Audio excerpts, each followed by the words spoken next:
ഗുരുപരമ്പരയെ സ്മരിച്ചുകൊണ്ട് ശ്രീമദ് ഭഗവത്ഗീത 4-ാം അധ്യായം 13-ാമത് ശ്ലോകം.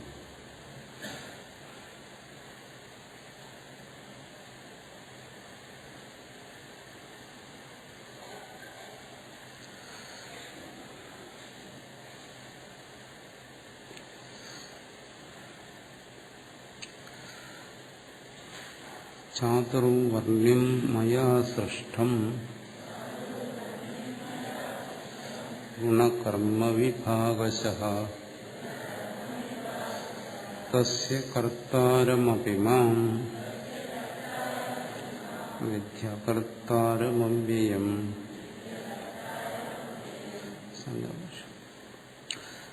മാനുഷ ഏവ ലോകേ വർണ്ണാശ്രമാദി കർമ്മ അധികാരഃ നാന്യേഷു ലോകേഷു ഇതി നിയമഃ കിന്നിമിത്തഃ.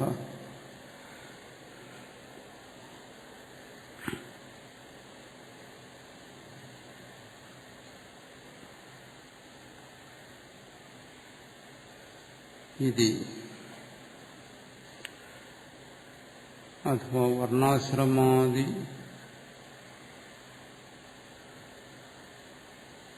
പ്രവിഭാഗ ഉപേത മനുഷ്യ മമവത്മാനുവർത്തന്തേ സർവശിസ് ഇത്യുക്തം. കസ്മാത് പുനഃകാരണ നിയമേന തവൈവ വത്മാനുവർത്തന്തേന അന്യസ്യേതി ഉച്യത്തെ. മനുഷ്യേവ ലോകേ വർണ്ണാശ്രമാദി കർമാധികാരഃ. മനുഷ്യ ലോകത്തിലാണ് വർണ്ണം, ആശ്രമം, വർണ്ണരൂപത്തിനും ആശ്രമ രൂപത്തിനുമുള്ള കർമ്മങ്ങളും അല്ലെങ്കിൽ വർണ്ണ ആശ്രമ വ്യവസ്ഥകളിലൂടെ അനുഷ്ഠിക്കേണ്ടി വരുന്ന കർമ്മങ്ങളും, വൈദികമായിട്ടുള്ള കർമ്മങ്ങൾ, സ്മാർത്ഥമായിട്ടുള്ള കർമ്മങ്ങൾ, ഇതിനെല്ലാം വ്യവസ്ഥ ചെയ്തിരിക്കുന്നത് മനുഷ്യരുടെ ഇടയിലാണ്. എന്നുവെച്ചാൽ ദേവന്മാരുടെയും മറ്റും ഇടയിലല്ല എന്നർത്ഥം. അന്വേഷ ലോകേഷു മറ്റു ലോകങ്ങളിലൊന്നും ഇത്തരം വ്യവസ്ഥകളില്ല. ഇത് നിയമഃ കിന്നിമിത്ത. എന്താണ് ഇങ്ങനെ വരാൻ കാരണം? അഥവാ വർണ്ണാശ്രമാദി പ്രവിഭാഗോപേത മനുഷ്യ മമ വത്മാനുവർത്തന്തേ സർവശക്തിയുക്തം.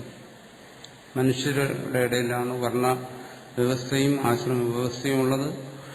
ഇതനുസരിച്ചുള്ള മനുഷ്യർ നേരത്തെ പറഞ്ഞു, ഇവിടെ 4-ാം അധ്യായത്തിലും പറഞ്ഞു, 3-ാം അധ്യായത്തിലും പറഞ്ഞു, മമ വത്മാനുവർത്തന്തേ മനുഷ്യ പാർത്ഥ സർവശ എന്ന് പറഞ്ഞു.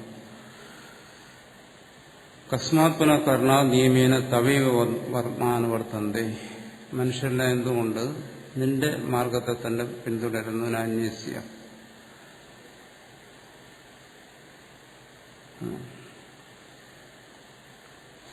ഉച്ചതി ചാതുർവർണ്ണ്യം ചാതുർവർണ്ണ്യം ചത്വാര ഏവ വർണ്ണാഃ ചാതുർവർണ്ണ്യം മയാ ഈശ്വരേണ സൃഷ്ടമുത്പാദിതം.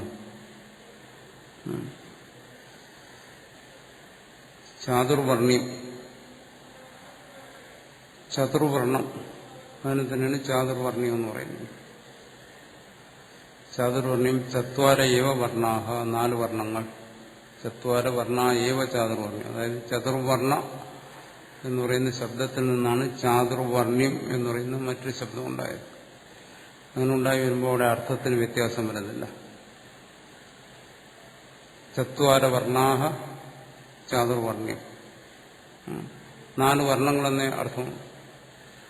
4 വർണ്ണങ്ങളെന്ന് പറയുമ്പോൾ 4 വർണ്ണത്തിലും പെട്ട മനുഷ്യൻ. ഇപ്പൊ ചാതുർവർണ്ണ്യം എന്ന് പറഞ്ഞു കഴിഞ്ഞാൽ 4 വർണ്ണത്തിലും പെട്ട മനുഷ്യർ. അല്ലാതെ ചാതുർവർണ്ണ്യം എന്ന് പറയുമ്പോൾ പ്രത്യേകിച്ച് അധികമായ അർത്ഥം വരുന്നില്ല. ചതുർവർണ്ണം എന്ന് പറയുന്ന അതേ അർത്ഥം തന്നെയാണ് വരുന്നത്. അത് കാണിക്കാനാണ് ചത്വാര ഏവ വർണ്ണാഹ ചാതുർവർണ്ണ്യം. ചതുർവർണ്ണത്തിൽ നിന്ന് അതിന്റെ വ്യാകരണത്തിന്റെ നിയമം അനുസരിച്ച് സ്വാർത്ഥപ്രത്യയം എന്ന് പറയും. അതായത് ഒരു പ്രകൃതിയുടെ അർത്ഥവ്യത്യാസം വരാതെ ഒരു ശബ്ദത്തിന് രൂപവ്യത്യാസം വരും. അതാണ് ഇവിടെ സംഭവിച്ചിരിക്കുന്നത്. അതിന്റെ വ്യുത്പത്തിയാണ് ഇവിടെ ചത്വാരയോ വർണ്ണാഹ ചാതുർവർണ്ണ്യം എന്ന് പ്രത്യേകിച്ച് വ്യാഖ്യാനിച്ചു.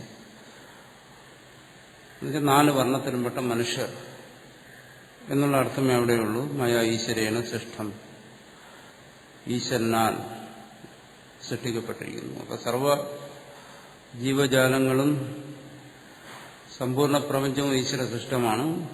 അതിൽ പറയുന്നു ഈ പറയുന്ന 4 വർണ്ണത്തിലും പെട്ട മനുഷ്യർ ഞാൻ തന്നെയാണ് സൃഷ്ടിച്ചിരിക്കുന്നത്. ഉത്പാദിതം. അതിന് പ്രമാണമായി പറയുന്നു ബ്രാഹ്മണോസ്യ മുഖം ആസി ഇത്യാദി ശ്രുതേഹി. ഒരിക്കലും യജസ്സിലും എല്ലാം വരുന്നുണ്ട് മന്ത്രങ്ങൾ. ബ്രാഹ്മണൻ, ആ വിരാട് പുരുഷന്റെ മുഖമാണ് ബ്രാഹ്മണൻ. ബാഹുക്കൾ ക്ഷത്രിയനാണ്, ഒരു വൈശ്യനാണ്, പാദം ശൂദ്രനാണ്. അപ്പോൾ ആ വിരാട് സങ്കല്പത്തിന്റെ ഓരോ ഭാഗങ്ങളായിട്ട് ഈ വർണ്ണത്തെ സങ്കല്പിക്കുന്നു. അതുതന്നെയാണ് ഇവിടെയും പറഞ്ഞിരിക്കുന്നത്. ആ 4 വർണ്ണത്തിലും പെട്ടിരിക്കുന്ന മനുഷ്യർ ഞാൻ സൃഷ്ടിക്കപ്പെട്ടവർ തന്നെയാണ്. അപ്പോൾ ആ വർണ്ണവിഭാഗം എങ്ങനെ വന്നു പറയുന്നു? ഗുണകർമ്മ വിഭാഗശഃ. ഗുണവിഭാഗശഃ കർമ്മവിഭാഗശഃ. ഗുണവിഭാഗത്തെ അനുസരിച്ച് എന്നുവെച്ചാൽ ഗുണഭേദത്തെ അനുസരിച്ചും കർമ്മഭേദത്തെ അനുസരിച്ചുമാണ് ഈ സൃഷ്ടി എന്നർത്ഥം. സൃഷ്ടി 4 വിഭാഗങ്ങൾ വന്നത് ഗുണവിഭാഗമനുസരിച്ചും കർമ്മവിഭാഗമനുസരിച്ചും. ഇനി ബ്രാഹ്മണ കർമ്മങ്ങളെക്കുറിച്ച്, ക്ഷത്രിയ കർമ്മങ്ങളെക്കുറിച്ചും വൈശ്യകർമ്മങ്ങളെക്കുറിച്ചും അവരുടെ ബ്രഹ്മകർമ്മ സ്വഭാവജം, ക്ഷത്രകർമ്മ സ്വഭാവജം, എന്നിങ്ങനെ ഓരോരുത്തരുടെയും സമ ദമ തുടങ്ങിയ ഗുണങ്ങൾ ഉള്ളവർ ബ്രാഹ്മണരാണ്. ശൗചം തേജോ ധൃതിദാക്ഷി വിദ്യേജാപ്യപലായനം ഇങ്ങനെ പറയുന്നത്. കൃഷി ഗൗരക്ഷ വാണിജ്യം, പിന്നെ സേവ, ഈ തരത്തിലുള്ള കർമ്മങ്ങൾ. ആ കർമ്മങ്ങൾക്ക് അടിസ്ഥാനപരമായിരിക്കുന്ന സത്വരജസ്തമ ഗുണങ്ങൾ. ഈ ഗുണങ്ങളും ആ ഗുണങ്ങൾക്കനുസരിച്ച് വരുന്ന കർമ്മങ്ങളും അനുസരിച്ച് ഈ 4 വർണ്ണത്തിലും പെട്ട മനുഷ്യരെ സൃഷ്ടിച്ചിരിക്കുന്നത് ഞാൻ തന്നെയാണ്. ആണ് ഗുണകർമ്മ വിഭാഗശ. ഗുണവിഭാഗശ കർമ്മവിഭാഗശ. ഗുണവിഭാഗം അനുസരിച്ചും കർമ്മവിഭാഗം അനുസരിച്ചും. ഗുണാഹ സത്വരജസ്തമാംസി. അല്ല, ഗുണങ്ങൾ ഏതാണെന്ന് പറയുന്നത് സത്വൻ രജസ് തമസ്. ഇതുകൊണ്ടാണ് സ്വഭാവജം എന്നിനി പറയുന്നത്. അത് സ്വഭാവേന ഉള്ളതാണ്, സഹജമായിട്ടുള്ളതാണ് ഈ ഗുണങ്ങൾ. ആ ഗുണങ്ങൾക്കനുസരിച്ച് മനുഷ്യനെ ബ്രാഹ്മണൻ, ക്ഷത്രിയൻ, വൈശ്യൻ, ശൂദ്രൻ എന്നിങ്ങനെ ആ ഗുണങ്ങൾക്കനുസരിച്ച് തിരിക്കാം. അത് തന്നെ പറയുന്നു. തത്ര സാത്വികസ്യ സത്വപ്രധാനസ്യ ബ്രാഹ്മണസ്യ ശമോ ദമസ്ത വൈത്യാദീനി കർമാണി. പിന്നെ സത്വപ്രധാനിയായിരിക്കുന്ന ബ്രാഹ്മണൻ, സത്വഗുണപ്രധാനിയായിരിക്കുന്ന ബ്രാഹ്മണന്റെ കർമ്മങ്ങളെന്ന് പറയുന്നത് എന്താണ്? ശമം, ദമം, തപസ്, സ്വാധ്യായം തുടങ്ങിയ കാര്യങ്ങൾ. അത് കർമ്മങ്ങൾ. അങ്ങനെ നിശ്ചയിച്ചിരിക്കുന്നു. അപ്പോൾ ഇത് ഒരു വ്യക്തി ജനിക്കുമ്പം തന്നെ അയാളുടെ ഗുണം ഏകദേശം തീരുമാനിക്കപ്പെട്ടിരിക്കുകയാണ്. ജന്മസിദ്ധമായി തന്നെ ഇരിക്കുന്നു ഗുണങ്ങൾ. ഇപ്പോൾ സത്വപ്രധാനിയായിരിക്കുന്ന വ്യക്തി സ്വാഭാവികമായിട്ടും അയാൾ തന്റെ ഗുണത്തിനനുസരിച്ചുള്ള പ്രവൃത്തിയിലേക്ക് തിരിയുന്നു. സാത്വികമായ കർമ്മങ്ങൾ ഏർപ്പെടുന്നു. ആ സാത്വികമായ കർമ്മങ്ങളാണ് ശമം ദമം തപസ് എന്നിങ്ങനെ പറഞ്ഞു. ഇത്യാദിന് കർമ്മമാണ്. ഈ സത്വ ഉപസർജന രജപ്രധാന ക്ഷത്രിയ. സത്വം ഉപസർജനം എന്ന് വെച്ചാൽ സത്വം ഗൗണമായിരിക്കും, മുഖ്യമല്ലാതിരിക്കും. രജപ്രധാനസ്യ രജസ് പ്രധാനമായിരിക്കും. രജോ ഗുണം പ്രധാനമായിരിക്കും. അവിടെ സത്വം കുറവായിരിക്കും. അല്ലെങ്കിൽ രജസ് സത്വത്തെ കീഴ്പ്പെടുത്തിയിരിക്കും എന്നും പറയാം. എന്തുകൊണ്ട്? ഒരിക്കലും ഒരു ഗുണത്തിന് ഒറ്റയ്ക്ക് നിൽക്കാനൊക്കത്തില്ല. പ്രകൃതി എന്ന് പറയുന്നത് ഇത് മൂന്നും കൂടിച്ചേർന്നാണ്. സത്വവും രജസും തമസും കൂടിച്ചേർന്നാണ് പ്രകൃതി. ആ പ്രകൃതിയിൽ ഒരു സ്ഥലത്തും ഒരു ഗുണത്തിനും ഒറ്റയ്ക്ക് നിൽക്കാൻ കഴിയത്തില്ല. അതുകൊണ്ട് ഏത് സമയവും ഗുണം മാറിക്കൊണ്ടേയിരിക്കും. ഗുണത്തിന്റെ പ്രതിസംക്രമം പരസ്പരം പ്രവർത്തിച്ചുകൊണ്ടിരിക്കും, ചേർന്ന് പ്രവർത്തിച്ചുകൊണ്ടിരിക്കും. അങ്ങനെ പ്രവർത്തിക്കുമ്പോൾ ഒരു ഗുണം മുഖ്യമായിരിക്കും, മറ്റു രണ്ട് ഗുണങ്ങൾ അതിന് കീഴ്പ്പെട്ടിരിക്കും. അത് പ്രകൃതിയുടെ ഒരു സ്വഭാവമാണ്. അതുകൊണ്ട് ബ്രാഹ്മണനിൽ സത്വം പ്രധാനമായിരിക്കും, രജസ് അവിടെ താഴ്ന്നിരിക്കും. സത്വം രജസിനെ കീഴ്പ്പെടുത്തിയിരിക്കും. മറിച്ച് ക്ഷത്രിയനിൽ സത്വോപസർജന രജപ്രധാന, അവിടെ സത്വം പിന്നെ രജസ് കീഴ്പ്പെടുത്തിയിരിക്കും. ക്ഷത്രിയസ്യ ആ ക്ഷത്രിയൻ എന്താണ്? ശൗര്യ തേജ പ്രഭൃതിയിന് കർമ്മമാണ്. ശൗര്യം തേജസ് തുടങ്ങിയ കർമ്മങ്ങളാണ് അവരിൽ കാണുന്നത് ക്ഷത്രിയന്. ഇനി വൈശ്യനാണെങ്കിലോ തമ ഉപസർജന രജപ്രധാനസ്യ വൈശ്യസ്യ കഷ്യാദീനി. വൈശ്യന് തമസ് അവിടെ രജസ്സിന് കീഴ്പ്പെട്ടിരിക്കും, സത്വവും കീഴ്പ്പെട്ടിരിക്കും. മുഖ്യമായിരിക്കുന്നത് രജസ്സാണ്. പക്ഷേ രജസ്സിനോട് ചേർന്ന് നിൽക്കുന്ന അവിടെ തമസ്സായിരിക്കും, സത്വമല്ല. ക്ഷത്രിയനാണെങ്കിൽ രജസ്സിനോട് ചേർന്ന് സത്വം നിൽക്കുന്നു. രജസ്സിന് പ്രാധാന്യം അതിനോട് തൊട്ട് താഴെ നിൽക്കുന്ന സത്വമാണ്. ഇവിടെ അങ്ങനെയല്ല. രജസ് പ്രധാനമായിരിക്കുന്നു, അതിന് തൊട്ട് താഴെ നിൽക്കുന്ന തമസ്, അതിനും താഴെയായിരിക്കും സത്വം.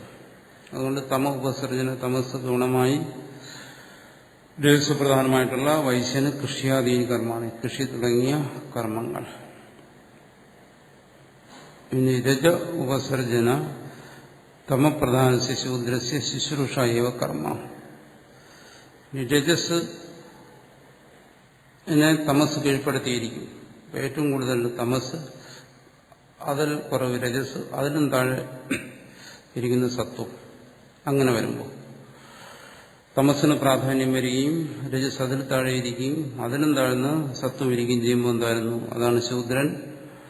അങ്ങനെയുള്ള ശൂദ്രന് ശുശ്രൂഷ ഏവ കർമ്മ. ശുശ്രൂഷ മറ്റ് വർണ്ണങ്ങളുടെ ബ്രാഹ്മണ ക്ഷത്രിയ വൈശ്യ വർണ്ണങ്ങളുടെ ശുശ്രൂഷ ആണ് കർമ്മം. ഇത്യവും ഗുണകർമ്മ വിഭാഗശഃ ചാതുർവർണ്ണ്യം മയാ സൃഷ്ടമിത്യർത്ഥഃ. ഈ ഗുണകർമ്മ വിഭാഗം അനുസരിച്ച് ഇവിടെ ഗുണങ്ങളെ പറഞ്ഞു, കർമ്മത്തെയും പറഞ്ഞു. ബ്രാഹ്മണന്റെ കർമ്മം എന്ന് പറയുന്നത് ശമദമാദികളാണ്. ക്ഷത്രിയന്റെ കർമ്മം ശൗര്യ തേജസ് മറ്റുമാണ്. വൈശ്യന്റെ കർമ്മം കൃഷി വാണിജ്യം മറ്റുമാണ്. ശൂദ്രന്റെ കർമ്മ സേവ മാത്രം. അങ്ങനെയുള്ള കർമ്മമനുസരിച്ചും ആ ഗുണങ്ങൾക്കനുസരിച്ചും ചാതുർവർണ്ണ്യം ഈ 4 വർണ്ണങ്ങളെയും 4 വർണ്ണത്തിലും പെട്ട മനുഷ്യർ, ആണ് 4 വർണ്ണമെന്ന് ഉദ്ദേശിക്കുന്നു. അത് മയാ സൃഷ്ടം, എന്നാൽ സൃഷ്ടിക്കപ്പെട്ടു എന്നാണ്. ഇവിടെ പറയുന്ന ഈ ചാതുർവർണ്ണ്യവും നമ്മൾ സാധാരണ പറഞ്ഞു വരുന്ന നമ്മുടെ നാട്ടിലും നടപ്പിലിരിക്കുന്ന ജാതിയും അത് രണ്ടും രണ്ടാണ്. അത് 2 കാര്യങ്ങളാണ്. ഇവിടെ പറയുന്ന ചാതുർവർണ്ണ്യം എന്ന് പറയുന്നത് ഇവിടെ പ്രധാനമായി പറഞ്ഞു, അത് ഒന്ന് മുഖ്യമായിട്ട് ഗുണം. അപ്പോൾ ഗുണമെന്ന് പറയുന്നത് മനുഷ്യന് ജന്മനാൽ തന്നെ വരുന്ന ഒന്നാണ്. അവന്റെ പ്രകൃതിയാണ്, അവന്റെ അന്ധകരണത്തിന്റെ പ്രകൃതിയാണത്, അവന്റെ സ്വഭാവമാണ്. അത് വ്യക്തിയിൽ ജന്മനാ തന്നെ വരുന്നു. ആ ഗുണത്തിനനുസരിച്ചായിരിക്കും ബാഹ്യമായ പ്രവൃത്തികൾ. ആന്തരികമായിരിക്കുന്ന അന്ധകരണത്തിന്റെ ആ സ്വഭാവ വിശേഷമാണ് ഗുണമെന്ന് പറയുന്നത്. അതിനനുസരിച്ച് ആ വ്യക്തിയിൽ ബാഹ്യമായ പ്രവൃത്തികളും കാണുന്നു. ഇത് ഓരോ വ്യക്തിയിലും ഇരിക്കുന്നതാണ്. അത് തന്നെ ഒരു വ്യക്തിയിൽ ഈ പറയുന്ന ഗുണവും ഈ പറയുന്ന കർമ്മങ്ങളും തന്നെ അവസ്ഥകൾക്കനുസരിച്ച് മാറിക്കൊണ്ടിരിക്കാം, കാലത്തിനനുസരിച്ച് മാറിക്കൊണ്ടിരിക്കാം. അങ്ങനെയെല്ലാം മാറിക്കൊണ്ടിരിക്കുന്നുണ്ടെങ്കിലും ഒരു വ്യക്തിയുടെ പൊതുവായ ഗുണവും പൊതുവായ കർമ്മവും അനുസരിച്ച് ആ വ്യക്തിയെ ഈ പറയുന്ന 4 വർണ്ണത്തിൽ ഏതെങ്കിലും ഒന്നിൽ ഉൾപ്പെടുത്താം. അല്ലാതെ കൃത്യമായിട്ടൊരു വ്യക്തി ഈ ഗുണവും കർമ്മവും അനുസരിച്ച് മാത്രം നോക്കി അയാൾ ബ്രാഹ്മണനാണ്, ബ്രാഹ്മണ വിഭാഗത്തിൽപ്പെടുന്നു, ക്ഷത്രിയ വിഭാഗത്തിൽപ്പെടുന്നു, വൈശ്യ വിഭാഗത്തിൽപ്പെടുന്നു, ശൂദ്ര വിഭാഗത്തിൽപ്പെടുന്നു എന്ന് തീരുമാനിക്കുക പ്രയാസമാണ്. ഇതൊരു കേവലം താത്വികമായ ഒരു വിശകലനത്തിന് മാത്രമേ ഇത് ഉപകരിക്കൂ. അല്ലാതെ ഒരു സാമൂഹിക വ്യവസ്ഥിതിക്ക് ഈ പറയുന്ന വിഭാഗം, വർണ്ണവിഭാഗം ശരിയാകത്തില്ല. ഒരു സാമൂഹ്യ വ്യവസ്ഥിതി എന്നുള്ള നിലയ്ക്ക് ഈ പറയുന്ന രീതിയിൽ നമുക്കൊരാളിന് ബ്രാഹ്മണൻ, ക്ഷത്രിയൻ, വൈശ്യൻ, ശൂദ്രൻ എന്നൊന്നും വേർതിരിക്കാൻ ഒക്കത്തില്ല. കാരണം എന്തുകൊണ്ട്? കാരണം ഗുണങ്ങളിങ്ങനെ പരിണമിച്ചുകൊണ്ടേയിരിക്കും. ഒരാളിന് ഒരു വ്യക്തിയിൽ തന്നെ ചിലപ്പോൾ സത്വത്തിന് പ്രാധാന്യം വരും. പ്രകൃതി സദാ പരിണാമിയാണ്, ക്ഷണപരിണാമിയാണ് പ്രകൃതി. അതുകൊണ്ട് ഒരു വ്യക്തിയിൽ സത്വം അധികരിച്ചു നിൽക്കും, അതേ വ്യക്തിയിൽ തന്നെ ചിലപ്പോൾ തമസ്സും അധികരിച്ചു വരും. രാവിലെ സത്വമാണെങ്കിൽ ഉച്ചയാകുമ്പോൾ തമസ്സാകും, വൈകുന്നേരമാകുമ്പോൾ വീണ്ടും രജസ്സാകും. ഇതൊക്കെ മനുഷ്യന് നമ്മൾ പറയാറുണ്ടല്ലോ, സ്ഥിരമായ സ്വഭാവമല്ല, സ്വഭാവം മാറിക്കൊണ്ടിരിക്കും. അപ്പോൾ ചില സമയം ഒരു വ്യക്തിയിൽ ബ്രാഹ്മണന്റെ ഗുണങ്ങൾ കാണുകയാണെങ്കിൽ കുറച്ച് കഴിയുമ്പോൾ ചിലപ്പോൾ ക്ഷത്രിയന്റെ ഗുണങ്ങൾ കാണും. ഇതൊക്കെയാണ് നമ്മൾ ലോകത്ത് കാണുന്നത്. ചിലപ്പോൾ വൈശ്യന്റെ സ്വഭാവം കാണിക്കും, ചിലപ്പോൾ ബ്രാഹ്മണൻ തന്നെ ശൂദ്രന്റെ സ്വഭാവം കാണിക്കും, ഈ ബ്രാഹ്മണ ഗുണമുള്ളവൻ തന്നെ. അപ്പോൾ ഇത് വച്ച് നമുക്ക് ഒരാളെ പ്രത്യേകിച്ച് ഇങ്ങനെ ഇയാൾ ബ്രാഹ്മണനാണോ ഇയാൾ ക്ഷത്രിയനാണ് എന്ന് പറയുക പ്രയാസമാണ്. പിന്നെ ഒരു ആളെ സംബന്ധിച്ച് നമുക്ക് പറയാവുന്ന ഇത്രയാണ്, ഇയാൾ ഈ സമയത്ത് ഇത്ര മണി വരെ ബ്രാഹ്മണനായിരുന്നു, ഇപ്പോൾ ഇയാൾ ശൂദ്രനാണ്, ഇനി ഇത്ര സമയം വരെ ഇയാൾ ഇങ്ങനെ ആയിരിക്കും. കാരണം ഒരു വ്യക്തി ചെയ്യുന്ന പ്രവൃത്തികളും എല്ലാം അവരുടെ ഗുണത്തിന്റെ സ്വാധീനം ഉണ്ടെങ്കിലും അത് പ്രവൃത്തികൾക്കും മറ്റു സാഹചര്യങ്ങളും മറ്റും സ്വാധീനിക്കുന്നുണ്ട്. ചിലപ്പോൾ ഒരാളുടെ ഗുണമനുസരിച്ചുള്ള പ്രവൃത്തി അത് ചെയ്യാൻ കഴിഞ്ഞില്ലെന്ന് വരും. പ്രവൃത്തി എന്ന് പറയുന്നത് പലപ്പോഴും ഗുണത്തിനനുസരിച്ചല്ല, സാഹചര്യങ്ങൾക്കനുസരിച്ചും പ്രവൃത്തികൾ വരും. അതുകൊണ്ടൊരു ജീവന്റെ ഒരു താത്വികമായ വിശകലനത്തിന് ഈ പറയുന്ന രീതിയിൽ അവന് ബ്രാഹ്മണനാണ്, ക്ഷത്രിയനാണ് എന്ന് പൊതുവേ പറയാം. പക്ഷെ നിഷ്കർഷിച്ചൊരാളെ ബ്രാഹ്മണനാണ്, ക്ഷത്രിയനാണ്, വൈശ്യനാണ് എന്ന് പറയാൻ ബുദ്ധിമുട്ടാണ്. അതുകൊണ്ടാണ് ഇതൊരിക്കലും സമൂഹത്തിന്റെ ഒരു വ്യവസ്ഥിതിയുടെ ഭാഗമായിട്ട് ഒരിക്കലും നിലനിൽക്കാതെ. ഒരു താത്വിക വിശകലനത്തിന് മാത്രമേ ഇത് ഉപകരിക്കത്തുള്ളൂ. ഒരു സമൂഹ വ്യവസ്ഥിതി എന്നുള്ള നിലയ്ക്ക് ഈ ഗീത ഉപദേശിക്കുന്ന കാലഘട്ടത്തിലും പഴയ കാലത്തിലും എല്ലാം നിലനിന്നിരുന്ന എന്താണ്? അത് ഓരോ ഗോത്രങ്ങൾ അല്ലെങ്കിൽ ഓരോ കുലങ്ങൾ. ഒരു കുലത്തിൽ ജനിച്ചവൻ ബ്രാഹ്മണൻ, മറ്റൊരു കുലത്തിൽ ജനിച്ചവൻ ക്ഷത്രിയൻ, വേറൊരു കുലത്തിൽ ജനിച്ചവൻ വൈശ്യൻ, മറ്റൊരു കുലത്തിൽ ജനിക്കുന്നവൻ ശൂദ്രൻ. അതാണ് ഇവിടെ നിലനിന്നിരുന്ന വർണ്ണ വ്യവസ്ഥ. അതിലും എങ്ങനെ ഒരു കുലത്തിൽ ജനിക്കുന്ന എല്ലാവരും ഈ പറയുന്ന കർമ്മങ്ങളനുസരിച്ച് ജീവിക്കുന്നവരായിരിക്കത്തില്ല.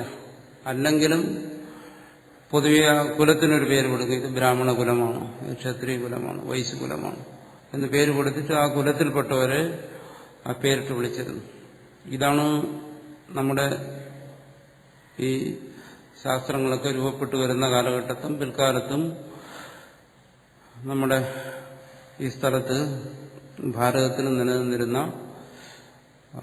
വാസ്തവത്തിലുള്ള ഭരണവ്യവസ്ഥ അതാണ്. അത് ജന്മം കൊണ്ടാണ് തീരുമാനിക്കപ്പെട്ടിരുന്നത്.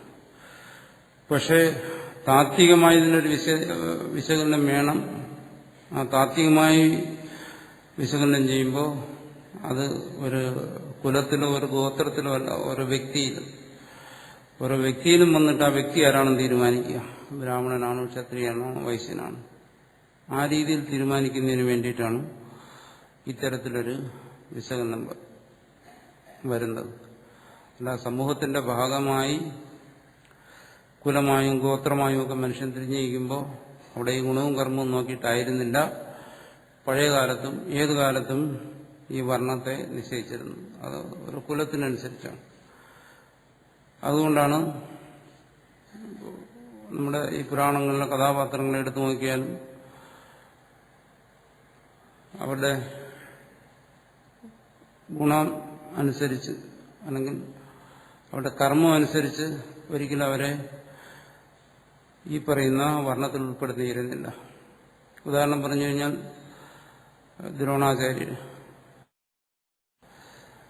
ദ്രോണാചാര്യരുടെ ജോലി യുദ്ധമായിരുന്നു, ക്ഷത്രിയ കർമ്മമാണ്. പക്ഷേ ദ്രോണരെ കുറിച്ച് പറയുമ്പോഴെല്ലാം ബ്രാഹ്മണനായിട്ടാണ് പറയുന്നത്. അപ്പോൾ കർമ്മം അനുസരിച്ചല്ല, അല്ലെങ്കിൽ ഗുണമനുസരിച്ചല്ല ചെയ്തിരുന്നു. വിതുരൻ ജ്ഞാനിയായിരുന്നു, ശമതമാദികളെല്ലാം ഉള്ള ആളായിരുന്നു. പക്ഷെ വിതുരനെ കുറിച്ച് പറയുന്നിടത്തെല്ലാം ശൂദ്രനായിട്ടാണ് പറയുന്നത്. അപ്പോൾ അത് ജന്മമനുസരിച്ച് കുലമനുസരിച്ച് അങ്ങനെയായിരുന്നു പഴയ കാലത്ത് ഈ വർണ്ണവ്യവസ്ഥ നിലനിരുന്നത്. അതുകൊണ്ട് തന്നെ മഹാഭാരതത്തിൽ പല ഭാഗങ്ങളിലും ഈ വർണ്ണത്തെക്കുറിച്ച് ചർച്ച വരുന്നിടത്ത് പല ഭാഗങ്ങളിലും അതെങ്ങനെ തീരുമാനിക്കണം, ജന്മം കൊണ്ട് തീരുമാനിക്കുമോ അതോ ഗുണകർമ്മങ്ങളനുസരിച്ച് വർണ്ണത്തെ തീരുമാനിക്കണം എന്നുള്ള ചർച്ച വരുമ്പോൾ ഇത് രണ്ടും വരും. ചില ഭാഗങ്ങളിൽ പറയും ഇത് ജന്മം കൊണ്ട് തന്നെ തീരുമാനിക്കണം, ഗുണകർമ്മങ്ങളനുസരിച്ച് തീരുമാനിക്കാൻ പറ്റത്തില്ല എന്ന് പറയും. എന്തുകൊണ്ട്? കാരണം ഗുണകർമ്മങ്ങളനുസരിച്ച് ഒരു സമൂഹത്തെ നമുക്ക് തിരിക്കാൻ പറ്റത്തില്ല. ഒരു സമൂഹത്തിൽ അത് പ്രായോഗികമല്ല. അതുകൊണ്ട് സ്വാഭാവികമായിട്ടും ഇന്ന കുലത്തിൽ ജനിച്ചവരെല്ലാം ബ്രാഹ്മണൻ, ഇന്ന കുലത്തിൽ ജനിച്ചവൻ ക്ഷത്രിയൻ, അങ്ങനെയാണെന്ന് തീരുമാനിച്ചിരുന്നു. പിന്നെ ഓരോ വ്യക്തികളെ വേർതിരിച്ചെടുത്തിട്ട് ആ വ്യക്തിയിൽ എന്ത് ഗുണമാണോ ഏറിയിരിക്കുന്നത് അതനുസരിച്ച് ഏത് കുലത്തിൽ ജനിച്ചവനായാലും അവനെ ബ്രാഹ്മണൻ, ക്ഷത്രിയൻ, വൈശ്യൻ, ശൂദ്രൻ എന്നിങ്ങനെ ഗുണമനുസരിച്ച് തീരുമാനിക്കാം. അങ്ങനെ വരുന്ന വിഭാഗങ്ങളും മഹാഭാരതത്തിൽ വരുന്നുണ്ട്. അതുകൊണ്ട് ഇത് രണ്ടും തമ്മിലൊരു സംഘർഷം പഴയകാലം മുതലേ ഉണ്ട്. അതായത് ജന്മം കൊണ്ട് വർണ്ണത്തെ നിശ്ചയിക്കണമോ അതോ അവന്റെ കർമ്മം കൊണ്ടും ഗുണം കൊണ്ടും നിശ്ചയിക്കണമോ? ഇത് പഴയകാലം മുതലേ ഉള്ള ഒരു വിവാദമാണ്, ഒരു വാഗ്വാദമാണ്. അതിൽ രണ്ട് തരത്തിലാണ്. സമൂഹ വ്യവസ്ഥയുടെ ഭാഗമായിട്ട് എപ്പോഴെല്ലാം ഈ വർണ്ണങ്ങൾ നിശ്ചയിക്കേണ്ടി വരുന്നുണ്ടോ അപ്പോഴെല്ലാം ജന്മം കൊണ്ട് തന്നെയാണ് പഴയ കാലങ്ങളിലെല്ലാം ഈ ബ്രാഹ്മണത്വാദികളെ നിർവചിച്ചിരുന്നത്. അപ്പോൾ ആ ജന്മം കൊണ്ടെന്ന് പറയുമ്പോൾ അപ്പോൾ ബ്രാഹ്മണ കുലത്തിൽ ജനിച്ചവനിൽ ഈ പറയുന്ന ശമതമാദികൾ ഇല്ലെങ്കിലും ശരി അവനെ ബ്രാഹ്മണൻ എന്ന് തന്നെ വിളിക്കും. ഇന്ന് നമ്മൾ ചെയ്യുന്ന പോലെ, നമ്മുടെ സർട്ടിഫിക്കറ്റിലും മറ്റും എഴുതുന്നത് പോലെ, വോട്ടേഴ്സ് ലിസ്റ്റിൽ എഴുതുന്നത് പോലെയാണ് പണ്ട് എഴുതിയിരുന്നത്. അത് എന്താണ്? അതൊരു ജാതിപ്പേരായിട്ട് ഗുണകർമ്മങ്ങൾക്കനുസരിച്ചല്ല. ഇത് തന്നെയായിരുന്നു ഒരു വ്യവസ്ഥിതി എന്ന നിലയ്ക്ക് ഭാരതത്തിൽ ഏത് കാലത്തും നിലനിന്നിരുന്നത്. പക്ഷെ അത് കഴിഞ്ഞിട്ട് ഒരു വ്യക്തിയുടെ സമൂഹത്തിൽ നിന്നൊരു വ്യക്തിയെ അടർത്തിയെടുത്ത് ആ വ്യക്തിയെക്കുറിച്ച് ചിന്തിക്കാൻ, ഈ വ്യക്തിയുടെ ഗുണവും കർമ്മവും അനുസരിച്ച് വിശകലനം ചെയ്യുമ്പോൾ അവിടെ ഗുണകർമ്മങ്ങൾക്കനുസരിച്ചാണ് ബ്രാഹ്മണനെ നിശ്ചയിച്ചിരുന്നത്. അതുകൊണ്ടാണ് മഹാഭാരതത്തിൽ പല സ്ഥലങ്ങളിലും വരുമ്പോൾ പറയും അവൻ ശൂദ്രകുലത്തിൽ ജനിച്ചവനാണെങ്കിലും അവൻ ബ്രാഹ്മണനാണ് എന്ന് പറയും. എന്നുവെച്ചാൽ ആദ്യം അവന്റെ കുലത്തെ അംഗീകരിക്കുന്നു. അവൻ ജനിച്ചിരിക്കുന്ന ശൂദ്രകുലത്തിലാണ്, പക്ഷെ അവൻ ബ്രാഹ്മണനാണ്. എന്തുകൊണ്ട്? അവനിൽ ബ്രാഹ്മണന്റേതായ ഗുണവും കർമ്മവും കാണുന്നുണ്ട്. അതുകൊണ്ട് അവനെ ബ്രാഹ്മണൻ എന്ന് വിളിക്കാം. എന്നാലും ആദ്യം പറയും എന്താണ്, അവൻ ശൂദ്രനാണ്, പക്ഷെ അവനെ തൽക്കാലം അവനൊരു പ്രമോഷൻ കൊടുക്കാം, ബ്രാഹ്മണനായിട്ടെന്ന് പറയും. അതാണ് ഈ വിശ്വാമിത്രനും വസിഷ്ഠനും തമ്മിലുള്ള മത്സരം നമ്മൾ പുരാണത്തിൽ കാണും. വിശ്വാമിത്രൻ ബ്രാഹ്മണനാവാൻ വേണ്ടി ഒരുപാട് പരിശ്രമിച്ചു. അങ്ങനെ പരിശ്രമിച്ച അവസാനം വിശ്വാമിത്രനെ വസിഷ്ഠൻ ബ്രാഹ്മണൻ എന്ന് വിളിച്ചു എന്ന് പറയുന്ന ഒരു കഥ വരുന്നുണ്ട്. അവിടെ എന്താണ്, ആദ്യം വിശ്വാമിത്രനെ ക്ഷത്രിയനായി അംഗീകരിച്ചുകൊണ്ട് ആ ഗുണവും കർമ്മവും വന്നതുകൊണ്ട് വിശ്വാമിത്രനെ ഒടുവിൽ ബ്രാഹ്മണനാക്കി. ഈ രീതിയിലാണ് പ്രധാനമായും ആ സമൂഹ വ്യവസ്ഥയുടെ ഭാഗമായി അങ്ങനെ കണക്കാക്കുമ്പോൾ അവിടെ ജന്മം അനുസരിച്ചാണ് തീരുമാനിച്ചിരുന്നത്, അല്ല ഗുണകർമ്മങ്ങളനുസരിച്ചല്ല. വ്യക്തികളെ മാറ്റി നിർത്തി ചിന്തിക്കുമ്പോൾ ഗുണകർമ്മങ്ങൾക്കനുസരിച്ച് ഏത് കുലത്തിൽ അല്ലെങ്കിൽ ഏത് ഗോത്രത്തിൽ ജനിച്ചവനെ ആയാലും ബ്രാഹ്മണൻ, ക്ഷത്രിയൻ, വൈശ്യൻ എന്നിങ്ങനെ പറഞ്ഞിരുന്നു. ഇതായിരുന്നു വാസ്തവത്തിലിവിടെ നിലനിന്നിരുന്നത്. അപ്പോൾ അതിൽ പിന്നീട് ദോഷങ്ങളുണ്ടായത്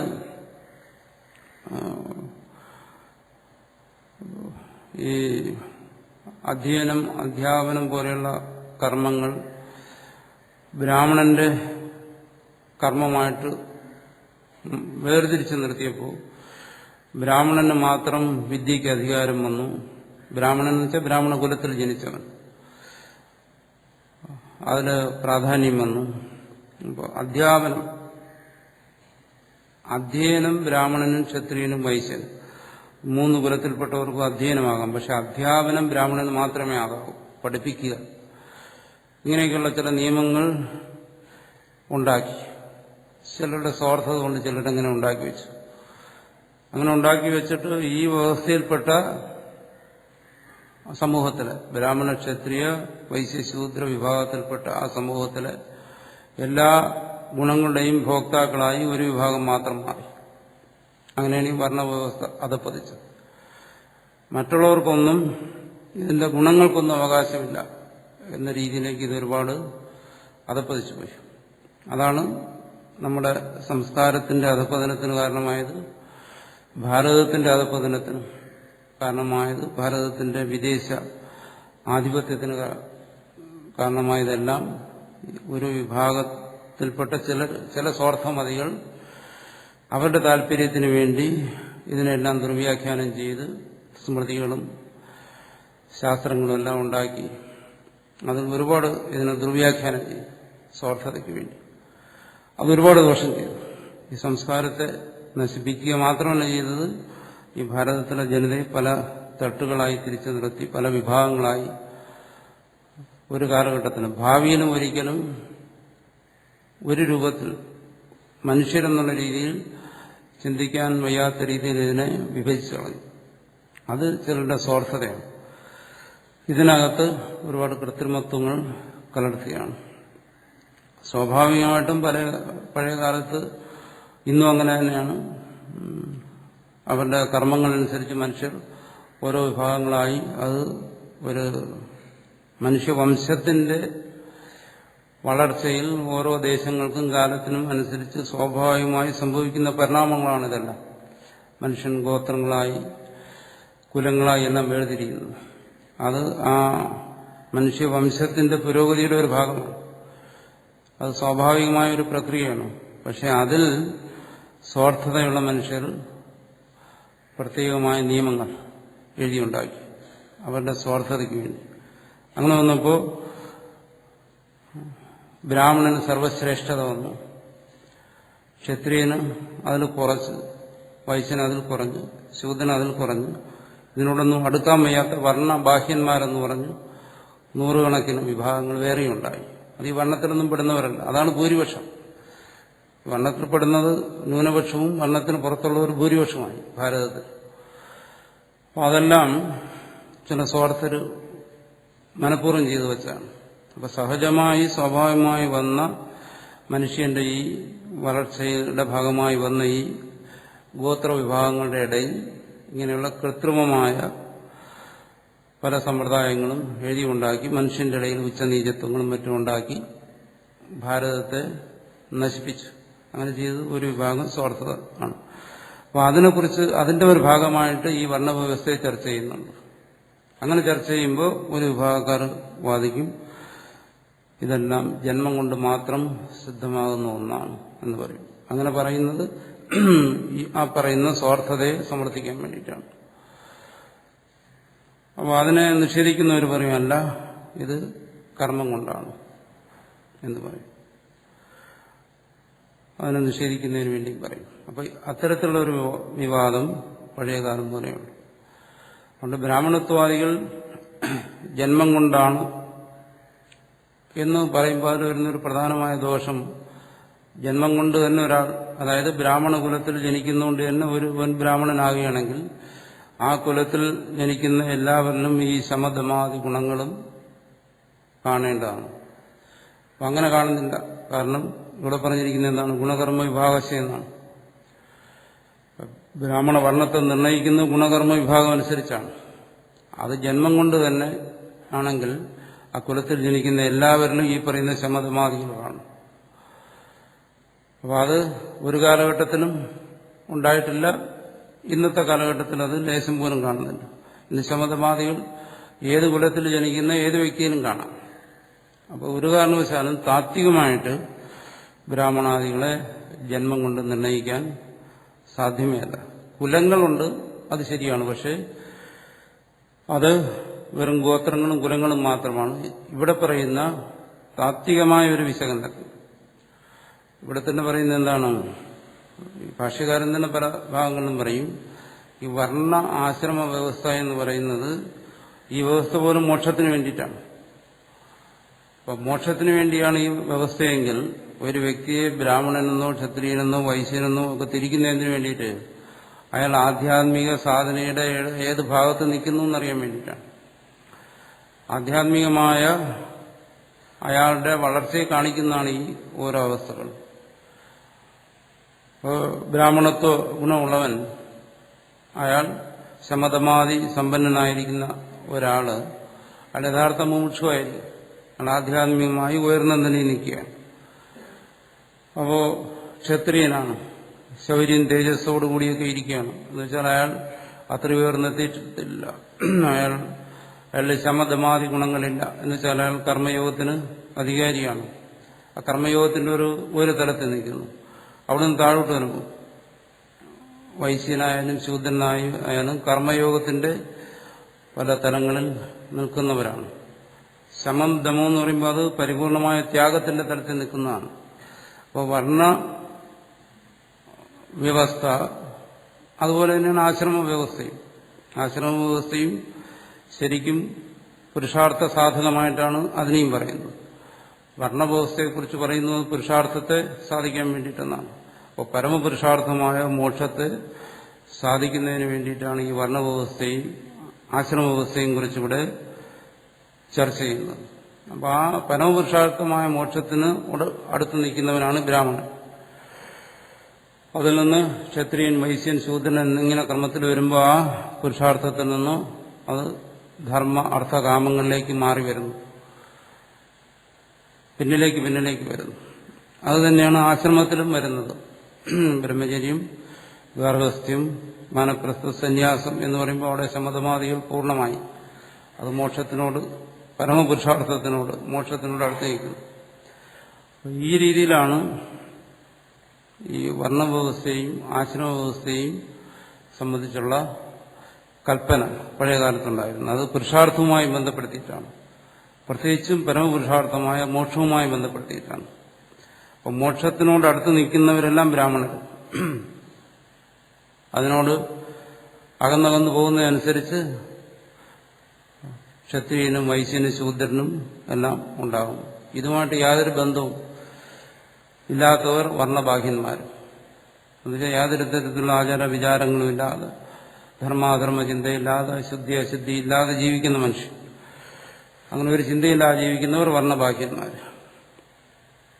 അവരെയാണ് ചണ്ടാളനെന്നും മറ്റും പറയുന്നത്. മറിച്ച് ഇത്തരം ഒരു വ്യവസ്ഥയിലേക്ക് വന്ന് ഈ നിയമങ്ങളൊക്കെ പാലിക്കാൻ സന്മനസ്സുള്ളവൻ, പുരുഷാർത്ഥത്തെ അംഗീകരിക്കുന്നു. പരമപുരുഷാർത്ഥമായ മോക്ഷത്തെ അംഗീകരിക്കുന്നവരാണ് ഈ 4 വർണ്ണത്തിലും പെട്ടിരിക്കുന്നവർ.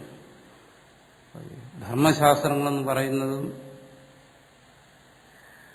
എല്ലാ സ്ഥലത്തും അത് പറഞ്ഞിട്ട് കാര്യമില്ല. കാരണം അത് ഗ്രഹിക്കത്തില്ല.